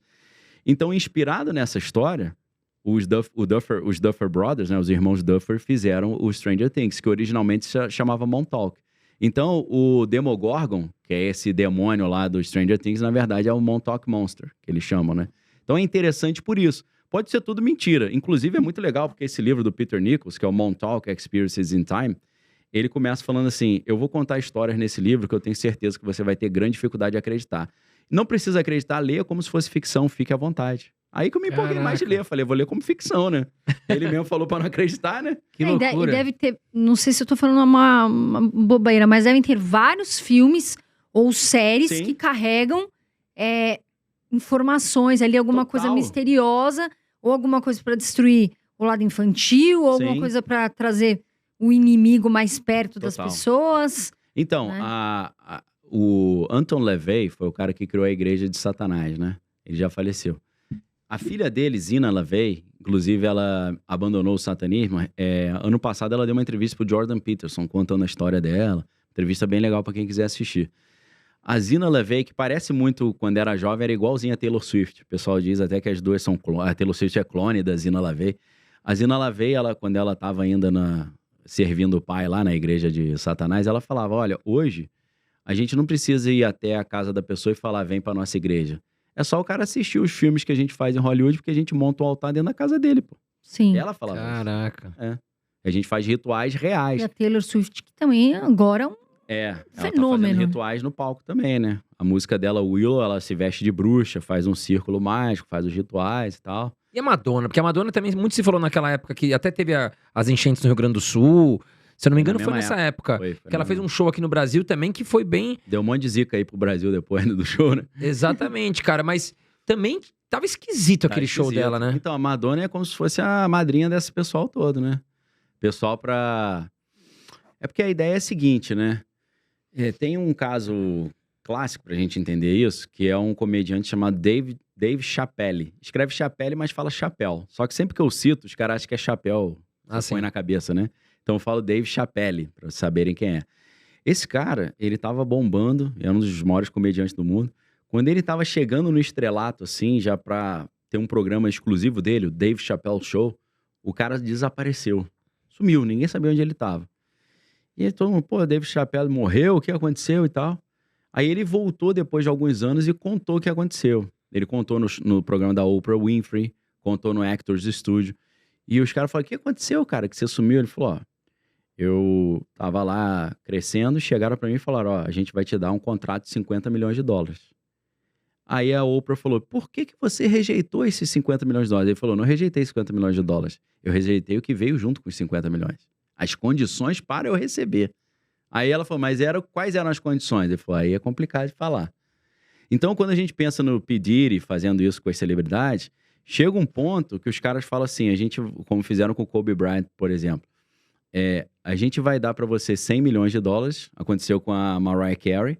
Mariah Carey fechou um contrato de $150 milhões. Na mesma semana, ela foi para um hospício. Deu pane no sistema. Caramba. Fizeram alguma Aí depois coisa. agora, vamos supor, mas Britney Spears também, né? Também tá doidona aí. Por É uma quê? baita exemplo de uma pessoa que Baita ficou exemplo, doidona, é né, isso aí. cara? O pai tava até brigando com ela pra falar que ela não tinha capacidade, Sim, né? interditaram ela, né? Ela não pode assinar documento. Então toda essa galera aí, talvez... O cara tem que ser muito... forte Eu não queria falar mentalmente, né? forte, né? Porque falar que um cara que fez um monte de maluquice é forte. Mas ele tem que ter uma mente muito resistente pra ele não ficar louco com esse É negócio. muita energia em volta dessa galera, né, Daniel? Não, são coisas grotescas, né? Que acontecem, né? Mas, Daniel, Não voltando dá pra na história... falar aqui, mas imaginem coisas grotescas. Maldade com crianças, coisas. Sim. Daniel, voltando na história que você... Eu fiquei com isso na cabeça. Ah. Que você costuma ver demônios Sim. e tal. Mas com Tomara que que não tenha nenhum psiquiatra frequência... vendo, né? Com que frequência é essa questão? E se você só enxerga demônios ou não? Se você também enxerga espíritos bons, assim? Não, também. Mas assim, de ver anjo mesmo, eu só vi uma vez ou duas vezes no máximo. Demônio é mais comum, né? Isso é triste pra caramba, né? Eu Porra. queria ver coisa boa, não coisa ruim. Mas assim, Sempre que eu tô na igreja, que alguém pede uma oração, eu acabo vendo alguma coisa. Caramba. O cara fala Mas na assim, igreja. Fora da igreja é mais difícil Fora de da você. igreja também. Fora da igreja também. Às vezes eu tô estudando, tô lendo notícia e... Mas é um vulto, assim, que você vê claramente uma você tá falando de pessoa. coisa diabólica, né? Eu tô falando de Isso. visões espirituais em geral, assim. É, Revelações, né? Revelações. Porque vem uma informação pra você. Aí você fala, caramba, é isso. Então, beleza. Porque nem sempre é anjo ou demônio. Às vezes é a solução de um problema. Entendeu? Uma vez uma menina chegou pra mim num evento grandão, 5.000 pessoas lá, eu dei a palestra. Aí, não sei como ela conseguiu chegar no backstage. Quando eu olhei, ela tava lá no backstage. Aí ela falou assim, ô Daniel, você poderia orar por mim? Porque eu quero ser jornalista, você é jornalista, e eu queria que você me desse umas dicas aí e tal. Eu falei, ó, melhor do que a dica é a gente orar. Vamos orar então? Porque orar é mais rápido também, né? Que eu falar, o mercado tá assim. Aí vamos, falei, vamos pedir pra Deus que aí vai mais rápido, mais certeiro. Aí eu orei, eu vi essa menina trabalhando como pediatra. caramba. E eu falei pra ela, cara, jornalismo não é pra você não, sua área é pediatria. Aí ela começou a chorar, falou, eu sempre quis ser pediatra. Meu Deus, cara. Aí eu falei, mas tem um problema, né? O que deu problema no meio dessa jornada foi a sua briga com sua mãe. Aí ela, como é que você sabe disso? Eu falei, não sei, o Espírito Santo que fala. Enquanto você não se reconciliar com sua mãe, sua vida profissional não vai deslanchar. Então isso é frequente, né? Graças a Deus a gente vai orando e vai... Deus Mas você vai lida revelando. bem com essa questão, assim. Não é algo que te dá medo, alguma coisa assim. Não, muito difícil me dar medo, assim. Apesar de já ter tido experiências absurdamente grotescas, assim. Você pode falar uma? Então, uma vez eu tava na igreja e... A igreja grandona. Imagina um prédio, cara, que cabe 5.000 pessoas sentadas 1h da manhã vazio. Aí fica um lugar meio estranho, né? Sim. Muito escuro, muito lugar pra alguém se esconder, te dar um tiro ali, fazer uma maldade. E aí eu já tava doido pra ir pra casa, uma senhora veio e falou assim, você poderia orar por mim? Eu falei, claro, mas o que tá acontecendo? Agora eu tenho ficado possuído pelo demônio aí de vez em quando. Eu falei, do nada assim, ficando possuída? Ela, mano, não sei o que aconteceu. Aí eu falei, mas a senhora participou de alguma religião que tinha alguma coisa estranha? Ela falou, não. Aí eu comecei a olhar pra ela assim, e me veio o tchan do negócio. Eu falei, isso aí é inveja da sua concorrente lá na tua loja. A tua concorrente fez umas paradas contra você aí pra te destruir. Ela, eu sabia, aquela mulher, eu sei quem é, essa mulher do mal, ela faz umas coisas estranhas mesmo. Falei, foi ela que jogou isso em você. Mas tem um problema. Se você tivesse firme com Jesus, não tinha acontecido nada. Mas se o negócio pegou em você, é porque tem alguma brecha aí, você tá fazendo alguma coisa errada. Você tá longe de... Você deu né? margem. O que Tá tendo intimidade, né? Eu fico imaginando um cara que é jornalista, professor acadêmico, falando isso, né? Destrói a carreira do cara, né? Aí faz, cara, tem problema psiquiátrico, né? Só que eu já chutei o balde, meu irmão. Eu não tô nem mais aí. Se o cara pergunta, eu falo. Porque eu acho que é importante falar sobre o mundo espiritual também. E a Com garotada certeza. curte esses assuntos, né? Claro. É melhor ele estudar um assunto espiritual, chegar em Deus, do que chegar no inferno, Claro. né? Com certeza. Imagino. Então, Vai ajudar as pessoas a procurar quem gosta mais de a ver filme de religião. terror, né? Eu ia até perguntar, ô Daniel. Não, mas espero- você acabou o raciocínio? Não, aí que aconteceu o Paranauê do negócio. Aí esse dia era inverno e tava chovendo pra caramba, muito frio aqui em São Paulo. Vai tipo recorde de frio. E aí eu falei, a senhora crê que a senhora pode ser liberta dessa maldição? Aí ela virou pra mim e falou, olha só, olha a chuva que tá lá fora, olha o horário que eu fiquei esperando pra conversar com você. Se eu tô aqui nesse dia chuvoso, frio, e fiquei até o final pra conversar contigo, é claro que eu acredito que eu posso ser liberto dessa maldição. Aí eu fiquei super feliz, falei, essa atitude sua, essa resposta já resolveu o problema. Porque não adianta nada eu orar e a senhora não acreditar. Claro. Eu falei, vamos orar então. Na hora que eu orei, ela ficou possuída pelo demônio lá. O demônio me ameaçou de 1 bilhão de formas. E muda a voz? Essas coisas? Mudou, ela vomitou. Tipo exorcista Caraca, mesmo. Falou meu. coisa íntima da minha vida que ninguém sabia. Só vocês dois ali. E Não, ali eu cagava de medo. tinha um ou outro segurança que fica lá no final, né? Assistindo e eu falando, pô, não vai me ajudar não? Não. Tô precisando de ajuda aqui Vai, pra ruim. segurar Segurança eles. Com medo. Correu. Não. Eu falei, tá bom, beleza, obrigado. E aí ela vomitou tudo, eu tive que limpar depois que não tinha mais ninguém pra limpar, foi uma coisa horrorosa. E aí eu saí, aí ela foi liberta, graças a Deus, terminou bem, falou, tô me sentindo leve, acho que já resolveu. Aí ótimo, só que na hora que eu peguei o meu carro e fui embora pra casa, sozinho, que minha família eu falei com a minha esposa, falei, pode ir embora com as crianças, aqui vai demorar. No caminho, cara, eu fiquei lembrando das coisas que o demônio falou, eu fiquei com medo. Me deu um medo assim, eu falei, caraca, foi pesado aquilo, né? Mas aí depois eu pensei, cara, eu não posso ter medo, porque o medo é uma brecha. Se eu ficar com medo, ele vai ter acesso a mim. Sim. Aí eu falei, Senhor, tira todo o medo da minha vida em nome de Jesus e tal. Então, assim, em algumas ocasiões eu já senti medo. Agora, no show do Travis Scott, que aconteceu aqui no Allianz Parque, né? No dia do show do Travis Scott, a gente sabe que o show dele causa um terremoto onde acontece. Teve um terremoto em São Paulo de 1,3 graus na escala Richter. Caramba. Por causa do show, quando ele canta a última música, que é Fame. Ele fica Fame, Fame, Fame. Aí o negócio bum, bum, começa um terremoto. E eu tava indo dormir, e eu deitei na minha cama começou a balançar. Eu achei que era um demônio balançando minha cama, né? Falei, pô, a cama tá balançando? O travesseiro tava caindo. Eu botei o travesseiro do meu lado, ele caiu no meu rosto. Aí eu comecei a rir. Falei, pô, os demônios achando que vão me assustar, sacudindo minha cama. Na hora que eu levantei da cama e tava ajoelhando pra orar, minha filha abriu a porta do meu quarto. Pai, o prédio tá tremendo, minha televisão tá quase caindo, o lustre tá balançando. Eu falei, ih, rapaz, será que o demônio conseguiu balançar o prédio inteiro? Não foi só a cama, né? Fui ver o show do cara, entendeu? Então, assim, a cama tava balançando e eu achei que era um demônio, mas eu tava rindo. Eu falei, Ed, tu achou que vai me amedrontar, sacudir minha cama, pelo amor de Deus. Espero que não sacuda a minha, que eu vou ter medo, cara. A minha também. Até assim, a gente tem alguns colegas que já vieram até aqui, inclusive, e que a gente respeita muito, que são ateus. Sim. Né? E aí as pessoas têm muita... Às vezes comentam assim, Deus não existe, porque se ele existisse, não teria tanta tragédia, tanta catástrofe, né? Sim. E qual é a sua visão sobre isso?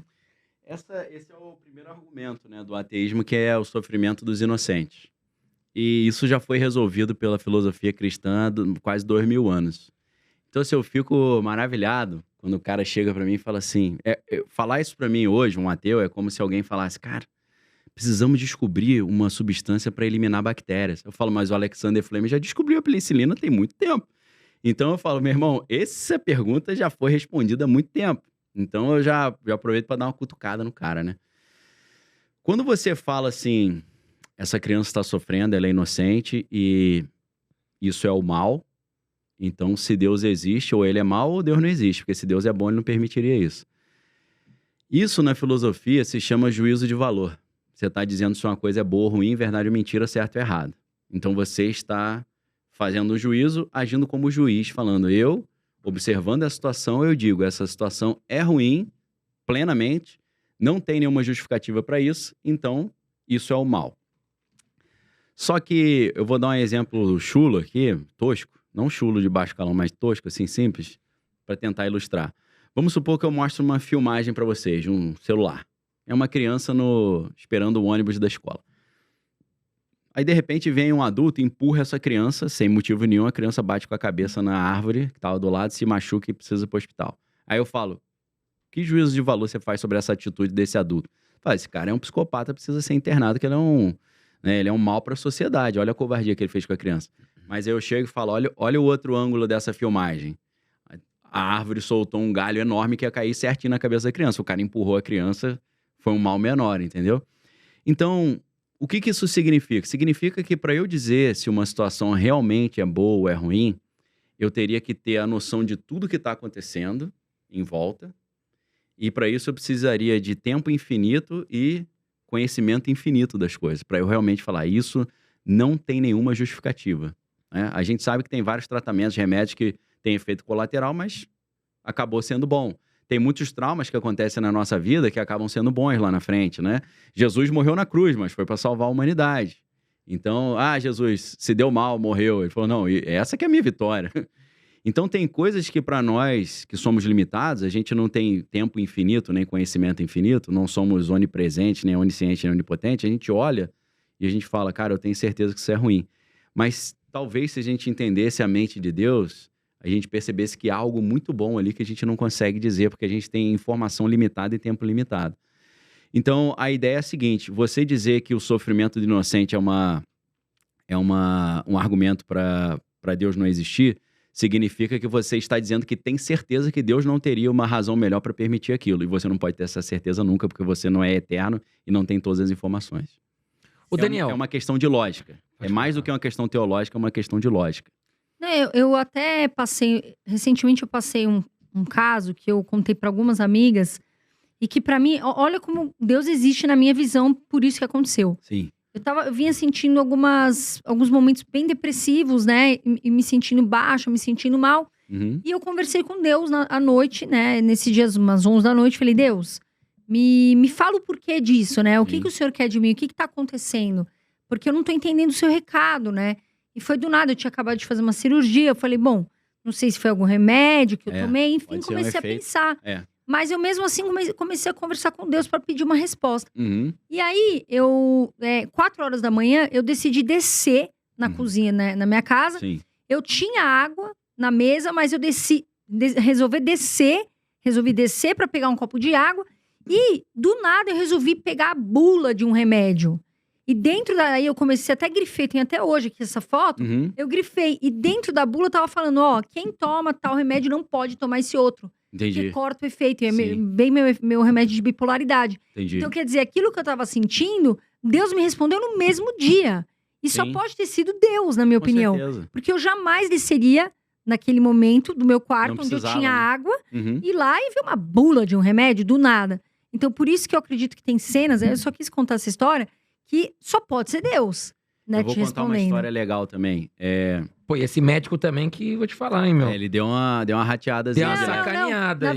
verdade Às não vezes foi... são dois médicos diferentes. também. na verdade são É. dois médicos diferentes Aí e um na não verdade sabe nem que sempre o um outro- sabe. que o é. outro Até é receitou. legal a gente reforçar aqui, porque quase 1 milhão de pessoas inscritas no canal. Sim. É importante, pessoal, que vocês, quando vão num médico, deixem esse médico ciente dos remédios que vocês estão tomando. Sim. De outro médico. É importante. Porque esse histórico é importante. Quando eu vou no médico, Pode Daniel, embaralhar, né? eu sempre falo, só que eu estou tomando isso daqui. Até Isso. mesmo meus manipulados, que às vezes de vitaminas e tal, eu já Sim. falo. Porque às vezes o cara vai passar mais vitamina, vai dobrar, ou enfim, ou acontecer que nem a Carol. Um remédio anulando o outro. Então é importante. Sim. Só deixando aqui um... É. Aprendizado prático Um aí, aprendizado que às vezes dá prático. problema, né, complicado. Minha esposa foi fazer exame e tava um índice lá, um índice de tumor ficou alto. Aí o médico falou, você tá tomando biotina? Ela tô. Ele falou, então é isso, tá escrito lá no pedido do exame, você não podia tomar biotina, pô. Sim, amém. Entendeu? Exatamente. Então tem detalhes assim, exame de sangue, você não pode tomar certas coisas. Biotina é um negócio que altera todo o teu exame de sangue, então tem que tomar cuidado. Ô, Daniel, e essa frase, Deus escreve certo por linhas tortas? Você acha que tem alguns acontecimentos que você fala, puta, mas perdi o avião? Que nem aconteceu recentemente. Total. Teve um avião que caiu e, se eu não me engano, uma pessoa, ela tava super chateada com o atendente daquela, como é que é o nome da companhia? Da Passaredo? Passarelo, né? Passaredo. Passaredo. E o avião que caiu recentemente Sim, aqui em São Paulo, sim. e um dos passageiros perdeu o voo, e ele tava muito chateado Tá com o virado. atendente.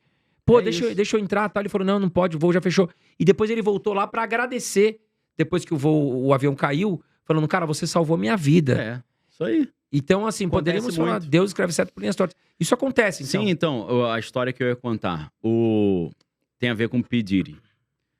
O Jamie Foxx, que é um ator famoso, né, americano comediante também, ele começou uma história de que ele tinha filmagens do P. Diddy, porque a história é a seguinte, o Jamie Foxx morava em Los Angeles, o P. Diddy é de Nova York. E o P. Diddy começou a ir para Los Angeles fazer umas festas. E fazia festa na boate que o Jamie Foxx frequentava. E quando o P. Diddy chegava, ele fechava a boate, ninguém entrava. Aí ele, pô, esse cara tá me atrapalhando de curtir a minha boate aqui de sempre. E aí ele inventou uma estratégia, ele inventou que ele era videomaker, ele chegava com a câmera e falava, cara, essas festas são muito legais, você tem que filmar. Não quer que eu filme, não? Aí o P. Diddy falou, filma aí, pô. Então, nessa de deixa eu filmar a festa só pra entrar, o cara tem banco Milhares de de dados de um materiais. monte de maluquice que aconteceu dentro das festas. Isso vira um problema. Mas não virou problema porque ele era muito amigo do P. Diddy. Só que aí ele começou a falar algumas coisas críticas ao P. Diddy nas entrevistas, né? Falando que as festas tinham coisa estranha, eu filmei as festas. Coincidência ou não, o Jamie Foxx, ele teve um problema que ninguém sabia qual era, ele parou no hospital. E ele ficou, acho que 20 ou 30 dias em coma. Nossa. E ele saiu do hospital e começou uma lenda de que ele gravou um especial da Netflix e no especial da Netflix ele dizia que o P. Diddy tinha envenenado ele. Entendeu? Já tem outras histórias do P. Diddy ter envenenado pessoas como a sua própria esposa Kim Carter, né? Ou Kim Porter, perdão. Então, o Jamie Foxx saiu o especial da Netflix dele e o especial é muito legal, não por isso, ele insinua que o P. Diddy teria envenenado ele, não fala P. Diddy me envenenou, mas ele fala, quando eu quase morri, eu vi uma luz, aí eu achei que era a luz se eu tava indo pro céu, mas era uma luz vermelha de fogo, E quando eu olhei era o inferno, e quando eu olhei o diabo era o P. Diddy. Então Meu ele fez várias críticas ao P. Diddy, assim, por baixo dos panos. Mas ele o que ele diz? Ele diz que a pressão dele subiu de um jeito absurdo, ele teve como se fosse um AVC, né? E ninguém sabe por que a pressão dele subiu até hoje. E ele ficou internado e tal, voltou cheio de sequela, ele não conseguia andar, ele não conseguia se mexer, tava com uma tremedeira no corpo. E aí ele foi falando, assim, é muito legal, porque em vários momentos do episódio da Netflix, tá disponível na Netflix para quem quiser assistir, acho que é What Really Happened, o que realmente aconteceu, ele fala, isso não foi uma coisa do mal na minha vida, foi muito bom, porque me reaproximou de Deus. Eu voltei a orar, que eu tinha abandonado a Deus. Então, muito legal isso, vai nessa linha do que a gente tá falando, né?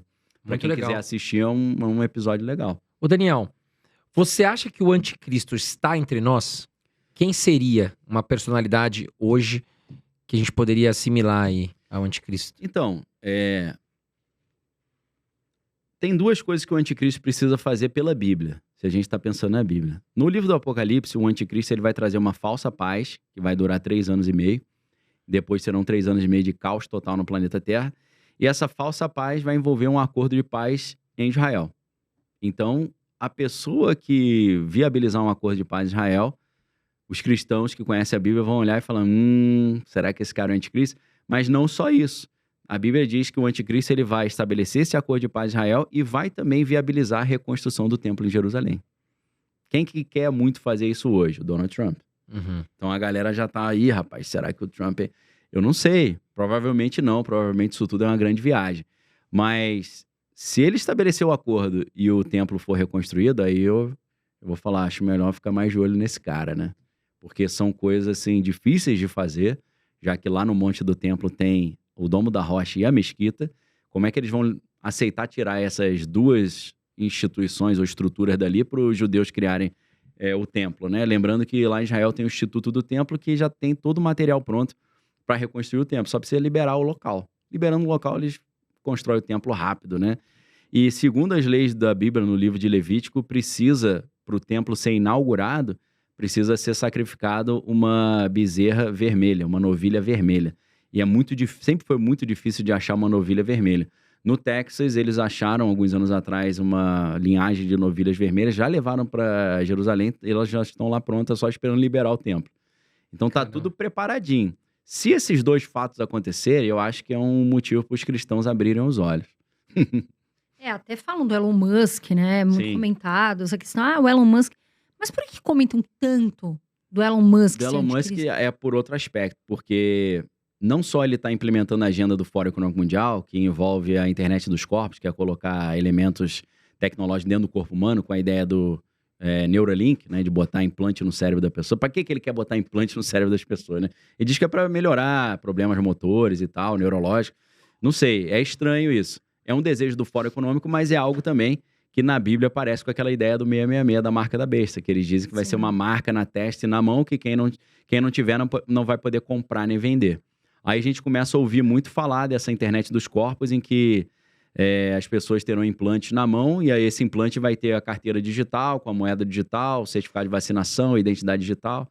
Então a gente está caminhando para esse mundo, né? Aí os caras falam, caramba, será que essa internet dos corpos, esses implantes da Neuralink, serão essa marca da besta? Um cenário em que ninguém tem emprego, porque a inteligência artificial tirou o emprego de todo mundo, e aí o cara vai depender de uma renda básica universal, vai ter que ou escanear a íris ou implantar alguma coisa na testa ou na mão para poder comprar e vender. Então, é por isso que o pessoal fala do Musk nesse sentido, por causa mais do Neuralink, eu acho. Agora, ele já foi a algumas festas de Halloween com uma roupa com uma escultura do diabo na frente, uma cruz invertida atrás.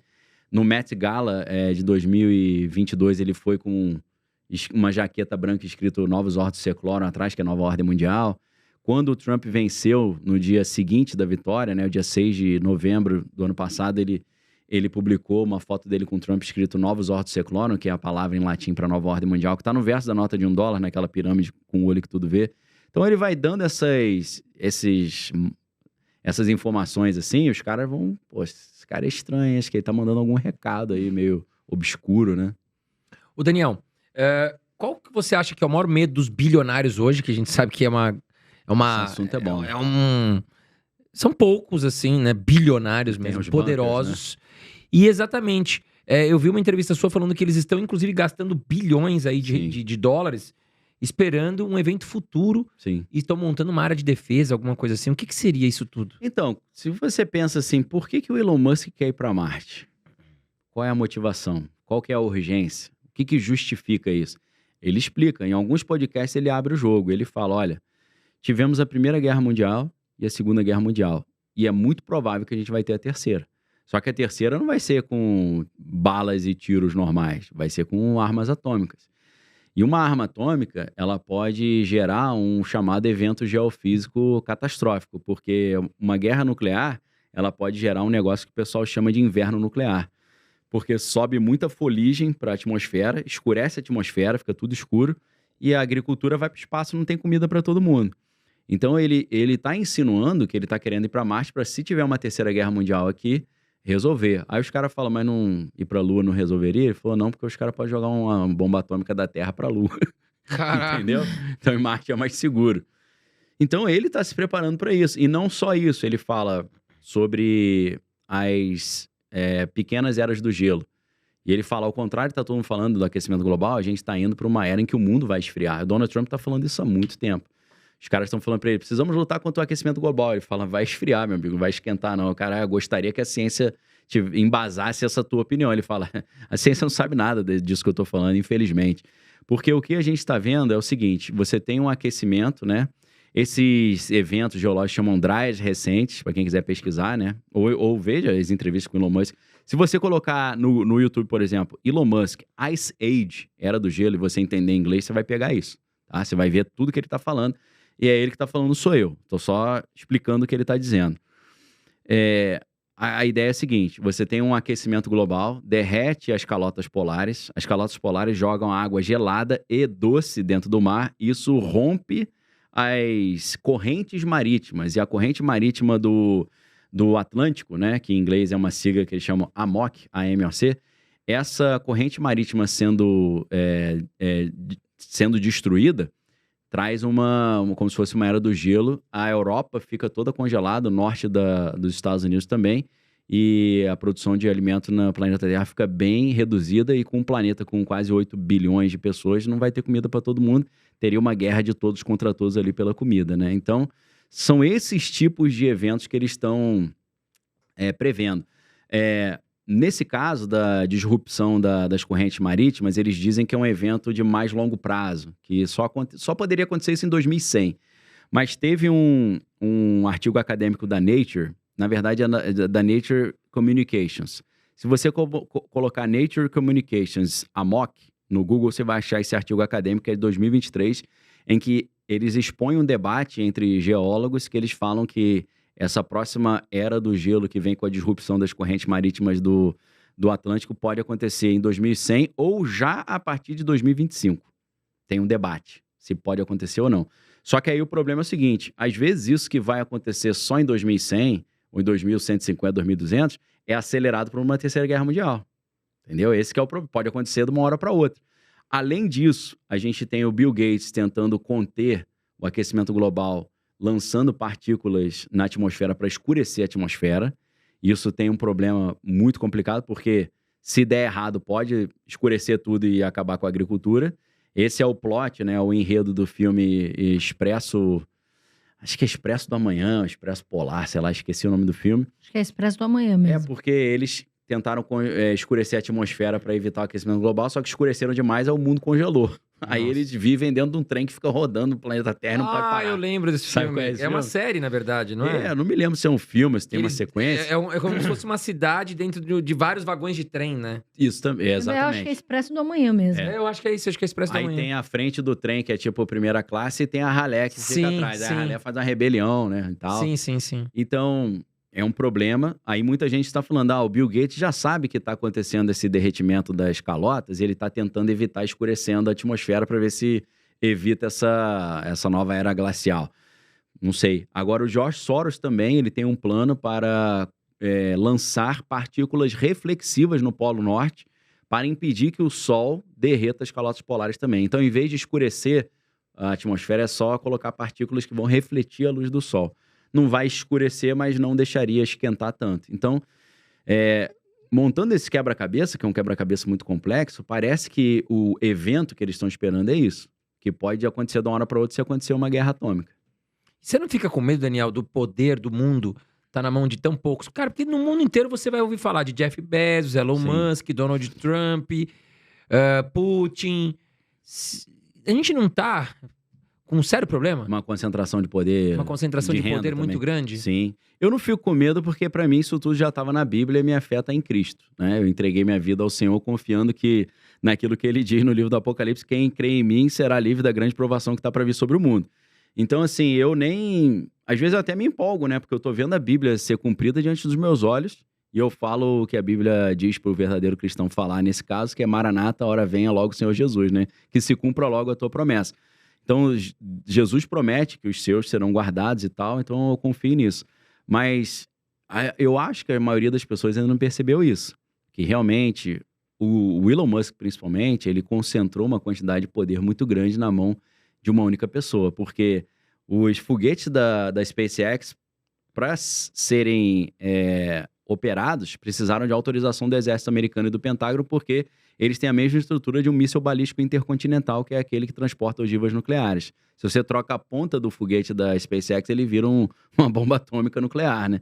Então, assim, ele já tem... Vamos supor que começa uma guerra agora entre Estados Unidos e Rússia. Todos os foguetes da SpaceX podem ser rapidamente transformados em ogivas nucleares, entendeu? Então, ele tem um arsenal de ogiva nuclear já pré-pronta, já na mão dele. Além disso, ele tem a maior constelação de satélites do planeta Terra, que é usada pelas agências de inteligência para espionar o mundo inteiro. Ele tem a internet dele, que é o Starlink. Ele quer botar implante na cabeça das pessoas que vai registrar os dados de toda a atividade cerebral da pessoa. Ele tem os carros elétricos da Tesla. Ele tem a empresa que fabrica túneis lá, ou talvez bases subterrâneas, que é a The Boring Company, que agora acabou de criar o Cybertunnel. Quem comprar um Cybertruck vai ter direito a usar os túneis subterrâneos para poder cortar o trânsito nos Estados Unidos agora, né? Que loucura, Então, cara. assim, Eu é não sabia disso. muito poder na mão do cara, né? Ele tá mandando os equipamentos bélicos da Space Force pro espaço, e agora ele tá juntão com o Donald Trump lá, os dois estão juntos, o Trump abençoando esses projetos dele. Então, realmente é muito poder na mão de uma pessoa. Se ele acordar um dia com o pé esquerdo e quiser prejudicar muito a humanidade, ele prejudica, né? Nossa. Eu vejo que o Trump também me passa uma imagem de... Antes de ter as eleições, eu vi uma série, você também, que eu vi você até comentar, que é aquela Epstein, Sim. né? E ali tem algum trecho que, não sei se foi para prejudicar o Trump, provavelmente Sim. por trás ali deve ter um motivo, Uhum. que fala que o Trump ia naquela ilha, enfim, Sim. onde tinham as meninas, as crianças, enfim, tal. Mas o Trump, ele me passa uma imagem de ter um certo poder, assim, não só um poder de dinheiro, mas Aham. como se fosse um poder Espiritual? espiritual, Sim. de poder ter um controle maior. Sim. não sei se você sente Claro. isso. Eu creio de- piamente nisso. Você vê Eu tô aquele laranja, né, meu? Alguma coisa tem ali. Você vê pela postura dele. Isso. Ele anda sempre com o nariz empinado, ele abraça e ri, mas você vê que ele olha pros outros, acha que o outro é um lixo, entendeu? Isso é um traço característico de um cara que tá com a mente já corrompida por essa visão meio luciférica, né? Né, e até ia te perguntar, só uma curiosidade, assim, eu vi essa série do Epstein, que, Sim. pelo amor de Deus, horrível. Até a maneira como ele é dissimulado, enfim. Uhum. Mas você acha que realmente aconteceu isso do Trump ter ido naquela Sim, ilha? Ou você acha que total. aquilo ali é uma mentira Não, que aconteceu. fizeram pra... Eles são de Nova York, né? Então eles tinham um relacionamento muito bom, o Epstein e o Trump, né? Eles faziam... O que é a história? Por exemplo, vocês estão falando, eu não conheço. Talvez muita gente que tá assistindo a gente aqui também Sim. não... O que é O isso, nome do Daniel? cara é Jeffrey Epstein, né? Esse cara era um bilionário, assim, sem fundamento. Um cara que apareceu bilionário do nada. Isso é muito comum nesse meio também. E ele... Eu vou contar uma história parecida com a dele, que é outra série da Netflix, que é O Espião, que é com Sacha Baron Cohen. É uma história 100% baseada em fatos reais, que conta a história de outro Cohen, que é o Eli Cohen, ou em hebraico Eli Cohen, né? Pra falar certo o hebraico.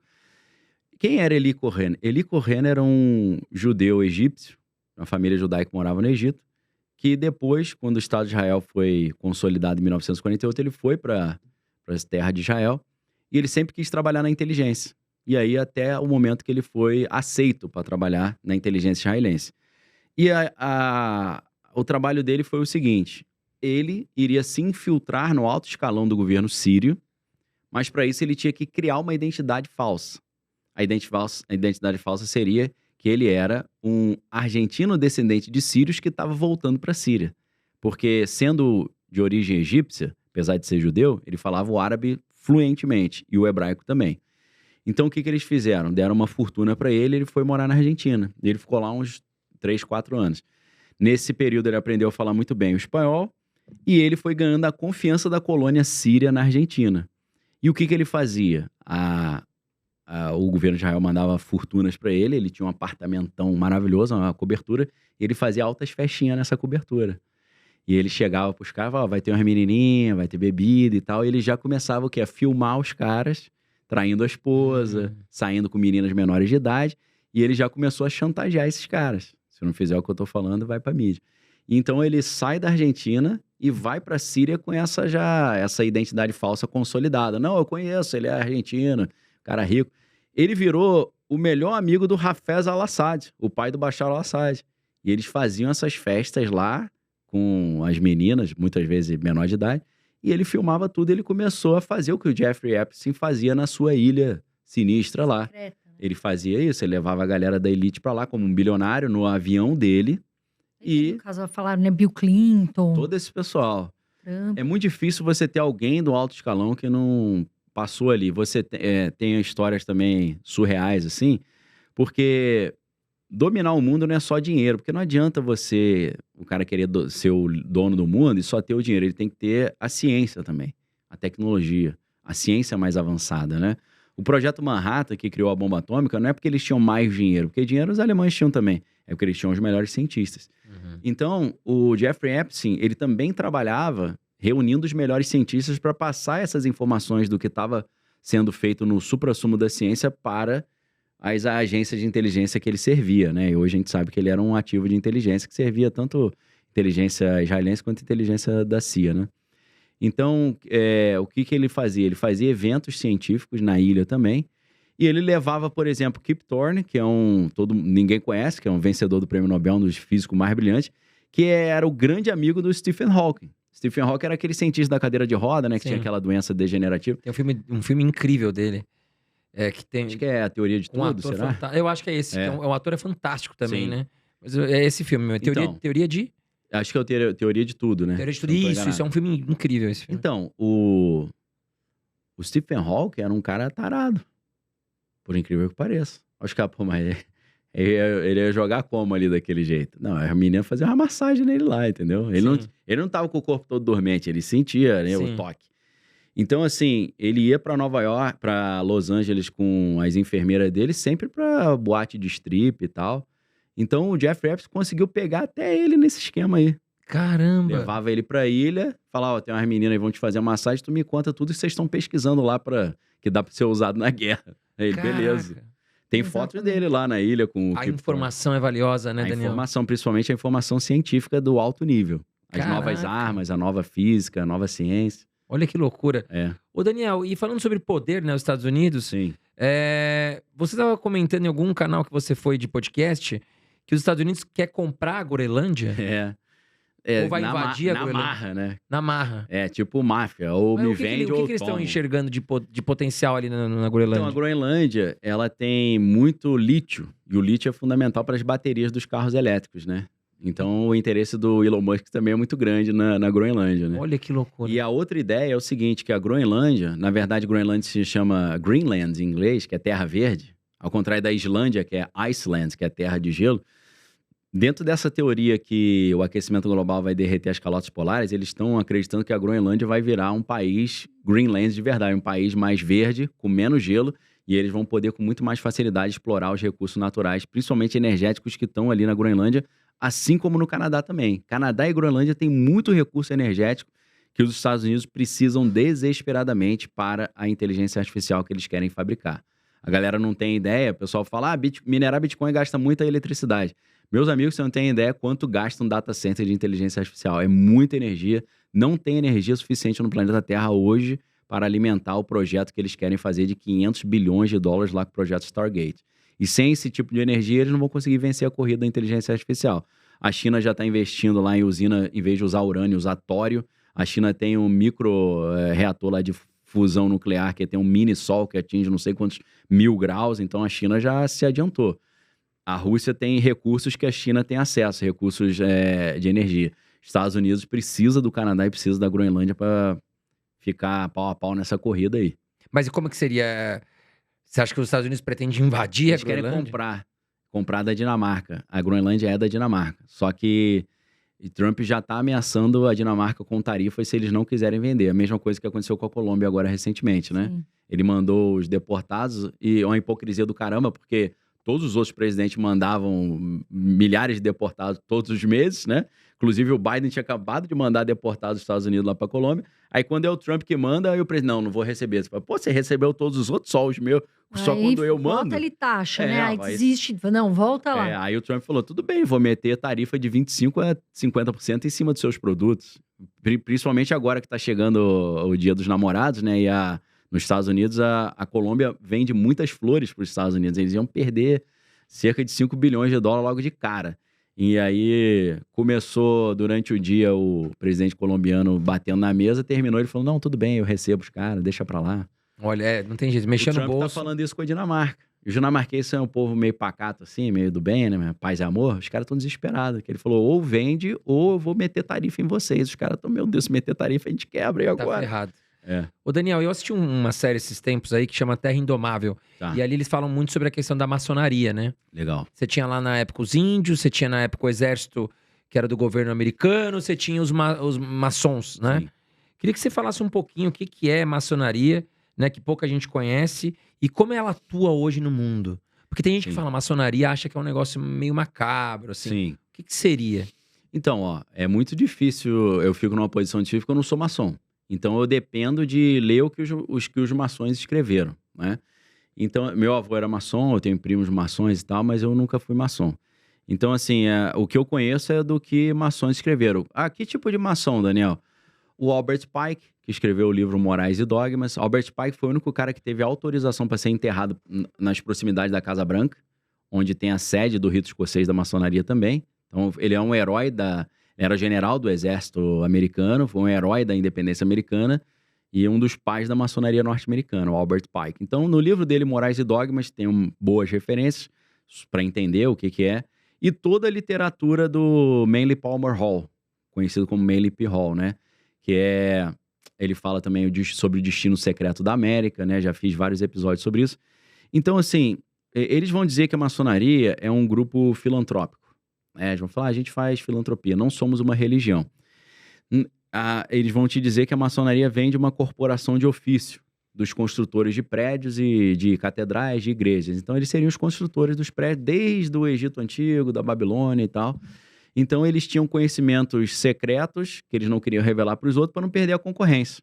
Né? Só a gente sabe construir prédio. Então, para você construir o teu prédio, você vai ter que me contratar, porque eu que sei. Só que aí você tem uma divisão entre a maçonaria operativa e a maçonaria esotérica. Maçonaria operativa é o cara que sabe construir prédio. Maçonaria esotérica são os conhecimentos esotéricos que vêm junto com esse tipo de conhecimento geométrico. Aí você tem a geometria sagrada, você tem a arqueometria, você tem o conhecimento, por exemplo, de como construir uma cidade que vai ser tipo uma antena para se comunicar com o mundo espiritual. Então é nesse momento que o negócio vai ficando mais esotérico e muitos maçons vão falar, não, isso não existe. Aí você pergunta, qual é o teu grau, né? Cara, eu sou do primeiro grau. Eu sou aprendiz. Você fala, você não sabe que você é do primeiro grau. Pô. Se você fosse pro grau máximo, você ia saber. Então tem esse problema também da compartimentalização do conhecimento. O conhecimento é todo dividido em graus, né? É igual você chegar pro cara que é faixa branca de jiu-jitsu e falar, jiu-jitsu é o quê? Ele vai te dar uma explicação. Você chega pro faixa coral, ele vai te dar outra explicação. Aí o cara fala, não, isso não existe porque você não tá no meu nível, pô. Então, fica difícil você falar o que realmente tem, porque a maioria não passa do nível 3, que é o mestre maçom que eles chamam de loja azul, né? Então, tem vários ritos diferentes. Tem o rito de York, o rito escocês, o rito brasileiro, o rito moderno. Tem ritos, assim, mais esotéricos, né? Tem a Ordo Templi Orientis, tem o antigo e primitivo rito de Mênfis e Misraim, Tem a própria antiga e mística Ordem Rosa Cruz, que minha bisavó era líder lá no Rio de Janeiro também. Então, assim, varia muito. As pessoas vão dizer que tem coisa oculta porque tem uma simbologia ocultista, né? O pentagrama, a ideia do bode, o bafomé. Então, os caras olham isso e falam, pô, vocês estão brincando com... Quem brinca com fogo faz pipi na difícil, cama, né? É um tema difícil de se falar, né? Maçonaria. Sim, Mas não sei quem é maçom. É difícil, não? Principalmente sem... Eu não sou, né? Se eu fosse, eu também nem ia poder falar, né? Porque eles fazem um juramento, né? Cada grau você faz um juramento dizendo que você não pode revelar os conhecimentos. Então, se fosse, não ia falar. Eu falo baseado nos livros, né? Eu fiz um episódio lá no Inteligência Limitada chamado Sociedade Secretas. E ali eu trouxe toda uma bibliografia só de autores maçônicos, né? Pro cara... Se eu quiser... não gostou, reclama com o cara que escreveu o livro. Porque eu não sou maçom, pô. Eu não sei. Exatamente. Ele que falou. Vamos Entendeu? supor que eu e a Carol agora a gente queira fazer parte do... Carol não pode, porque mulher não entra. Ah, não entra? Não. Mas eu quero fazer parte dos maçons. Tem que ser convidado. Ah, tem que ser convidado por algum Não pode integrante. bater na porta e falar, tô a fim de entrar, e falar, vai procurar tua turma, dá licença. Mas lá dentro tem uma crença de religião, você tem que acreditar em Então, alguma esse coisa. é que é o problema. Você tem ritos. Ritos tem a ver com rituais. Você tem ritual, você tem Deus, tem que crer em Deus. Pô, se tem ritual, tem Deus, é religião. Mas ele fala, não é religião, mas poxa. O que anda como um pato, tem pena de pato, bico de pato, faz barulho de pato, deve ser pato, né? Pô, se tem rito, tem religião, tem culto, tem oração, tem estudo religioso e tem Deus, é religião, né? Eles vão tentar sempre dizer que não é, mas eu na minha leitura aqui de fora, ignorante, eu acho que é. Mas tudo bem, se você quiser falar que não é, beleza. Você deve saber melhor, né? Que você tá aí dentro, eu tô fora. Ô, Daniel, eu queria falar um pouquinho do seu livro agora, que você trouxe aqui pra nós. Sim, Que chama A Jornada, A Jornada do Leitor, né? sim. Aqui, primeiro ponto, aonde que a galera consegue encontrar? O que fala esse livro aqui, Daniel? Então, esse livro o cara acha em qualquer livraria aí no Brasil. E na Amazon também você vai achar, mas eu acho que o melhor preço você vai achar na minha livraria online, né? A editora não é minha, eu tenho uma parceria com a editora distribui também. A livraria é livraria.daniellopes.com.br. Se você botar livraria Daniel Lopes, já vai aparecer no Google. E a gente coloca aqui também embaixo no vídeo, né? Beleza, tá ótimo. E fala um pouquinho sobre o que é, porque eu achei muito interessante, inclusive, vou pegar esse livro aí pra mim. Não, esse aí é de presente pra vocês. É tão bom a gente ter estratégia, né, Daniel? Igual você Sim. comentou, estratégia pra ler melhor, Sim. né? Exato, então. É sobre isso. Eu conto um pouco da minha história também, porque eu, até os 18 anos, mais ou menos, eu nunca tinha lido nenhum livro. Eu não tinha prazer na leitura e nem costume de leitura. E como aconteceu, eu digo que foi um milagre, assim, acho que foi Deus que mudou a minha rota, né? Eu era surfista, surfo ainda, mas não tô mais nos campeonatos, eu era competidor, tinha patrocínio. Ainda surfo, graças a Deus, tem um vídeo aí pra comprovar e não é inteligência artificial, né? Então, assim, eu sempre achei legal o conhecimento, mas eu não lia nada. Mas eu gostava de física, né? Gostava desses assuntos, assim, de ciência. Aí, o que aconteceu? Eu queria fazer medicina. Eu tentei vestibular para medicina, mas não passei. Minha esposa, a gente estudava junto no colégio, a Bárbara, né? Ela passou para comunicação. E aí, ela falou assim, por que você não vem assistir aula aqui na universidade um dia? Aí eu falei, legal, vou assistir. Era na Federal do Rio de Janeiro, na Escola de Comunicação. Aí eu fui lá assistir uma aula e eu me amarrei na aula. Na verdade, eu não só me amarrei, o professor era um professor meio durão, ninguém tinha coragem de fazer comentário. O que eu pensei? Eu não sou aluno mesmo, tô aqui infiltrado. Se ele me esculachar, ele não vai poder me reprovar, não sou aluno. Sim. Comecei a comentar na aula, o professor se amarrou, eu me amarrei também. Todo mundo, pô, quem é esse cara que tá manjando dos assuntos, né? Porque eu não lia, mas ficava vendo as notícias. Ele falou assim, não, Estados Unidos não pode ter uma mesma empresa, ter vários ramos de atuação na mesma área. Aí eu falei, professor, mas naquela época a América Online estava muito em alta, né? A gente tá falando anos 2000. Falei, pô, mas a América Online foi comprada pela Time Warner e a América Online tem internet, revista, televisão, canal. Aí ele, pô, realmente, esse exemplo que você me deu, você me quebrou. Aí eu falei, poxa, é legal esse assunto. Aí eu falei, cara, quero ser jornalista, quero fazer comunicação. Aí mudei pra comunicação. Só que aí, quando eu tava estudando pro vestibular, eu pensei, cara, como é que eu vou ser jornalista se eu não leio jornal? Eu nunca li nada. Como é que vai fazer? Não gosto, O cara né? vai perguntar, você leu os livros de teoria de jornalismo? Eu falei, nem sei o que é isso. Falei, cara, acho melhor começar a ler, né? Aí eu cheguei na estante lá da minha casa, eu morava na casa da minha mãe ainda. Aí eu olhei assim, tinha vários livros, eu dei sorte, né? Que tinha livro muito bom. Porque tinha uma tia da minha mãe, chamada Ione, que ela assinava clube de livro, então ela deu todos os livros dela pra minha mãe. Aí eu olhei assim, cara, pô, o jogador do Dostoiévski, né? Essa de Queiroz lá, os Maias.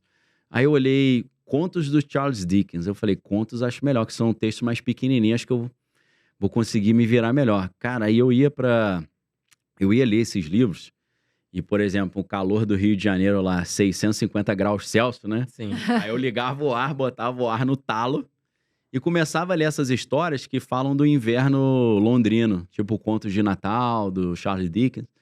E, cara, comecei a me transportar para as histórias. Eu me imaginava ali no inverno londrino no final do século XIX, ou XVII, né? E eu falava, caraca, que doideira. Aí eu comecei a ficar apaixonado pela leitura. E eu não tinha um mentor. Então eu falei, cara, eu preciso de um mentor. Aí eu elegi um dos maiores teóricos, crítico literário do planeta, já falecido, que é o Harold Bloom, como o meu mentor, né? Então, eu falo sobre... nesse livro, eu tento fazer uma engenharia reversa do que aconteceu comigo, né? Interpretar como é que eu saí de um cara que nunca tinha lido nada e o primeiro livro que leu era de uns ícones da literatura mundial, que é o Charles Dickens, e eu li, consegui entender e gostei, né? Porque eu sou espertinha, porque algo aconteceu. O que eu entendi ali? Eu entendi que eu fiz um imprinting. O que é um imprinting? Imprinting é quando um animal nasce, aí ele vê a mãe, ele faz uma conexão emocional com a mãe, né? Então eu fiz uma conexão emocional com Charles Dickens. Eu falei, cara, eu me apaixonei por aquele tipo de assunto. Aí eu comprei todos os livros dele, queria ler tudo dele.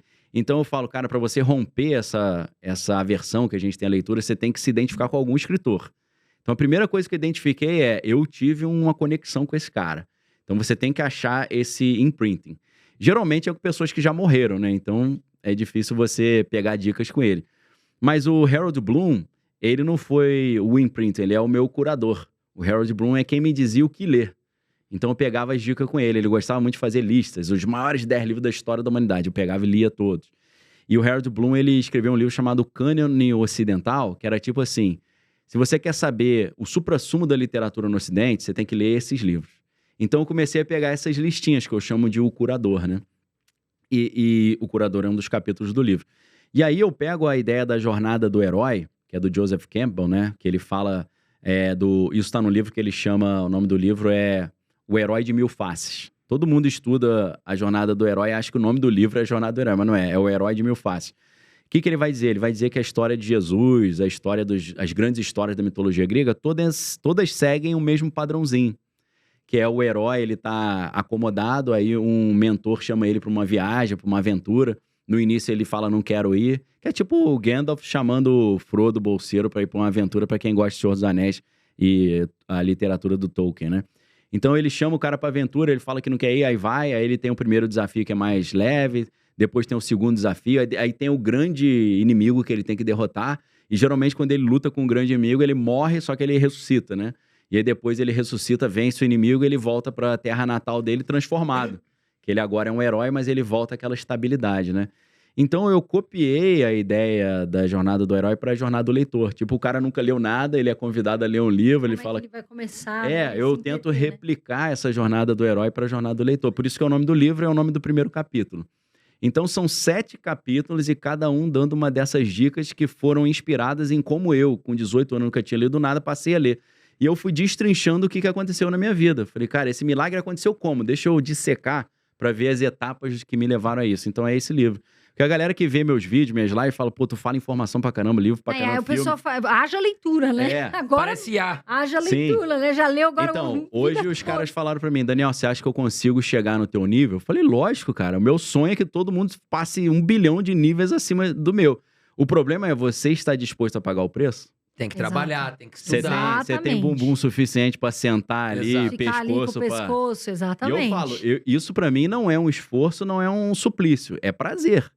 Você tem que encontrar prazer nisso. O cara tem prazer de surfar, se ele se dedicar, ele vai ser o melhor surfista do mundo. Ou qualquer coisa, videogame, cinema. Então, eu sinto prazer nisso. Se você não sentir prazer, você não vai chegar lá, não. Procura outra coisa. Não queira ser igual o Daniel. Sim. Vai procurar algo que você se dê melhor. Se você olhar como esforço, como, que suplício, aí procura outra coisa. Vai no que você gosta. Exatamente. Daniel, quero te agradecer aqui. Obrigado por você ter vindo. Agradeço. Espero que você volte mais vezes aqui. Sim, prazer. Ficamos aí quase 2 horas conversando um rapidinho, assunto né? muito legal. Passou Caramba. super rápido, porque o assunto O é assunto é interessante muito também. legal. Flui rápido, né? E aonde que as pessoas que estão te assistindo aqui podem te encontrar, Daniel? Então, eu faço live de segunda a sexta no meu canal no YouTube, que é Daniel Lopes com Z, e no meu Instagram, que também é Daniel Lopes com Z. Então, a galera que quiser tá lá, eu sempre tô atualizando as notícias, né? Sempre comentando o que tá rolando.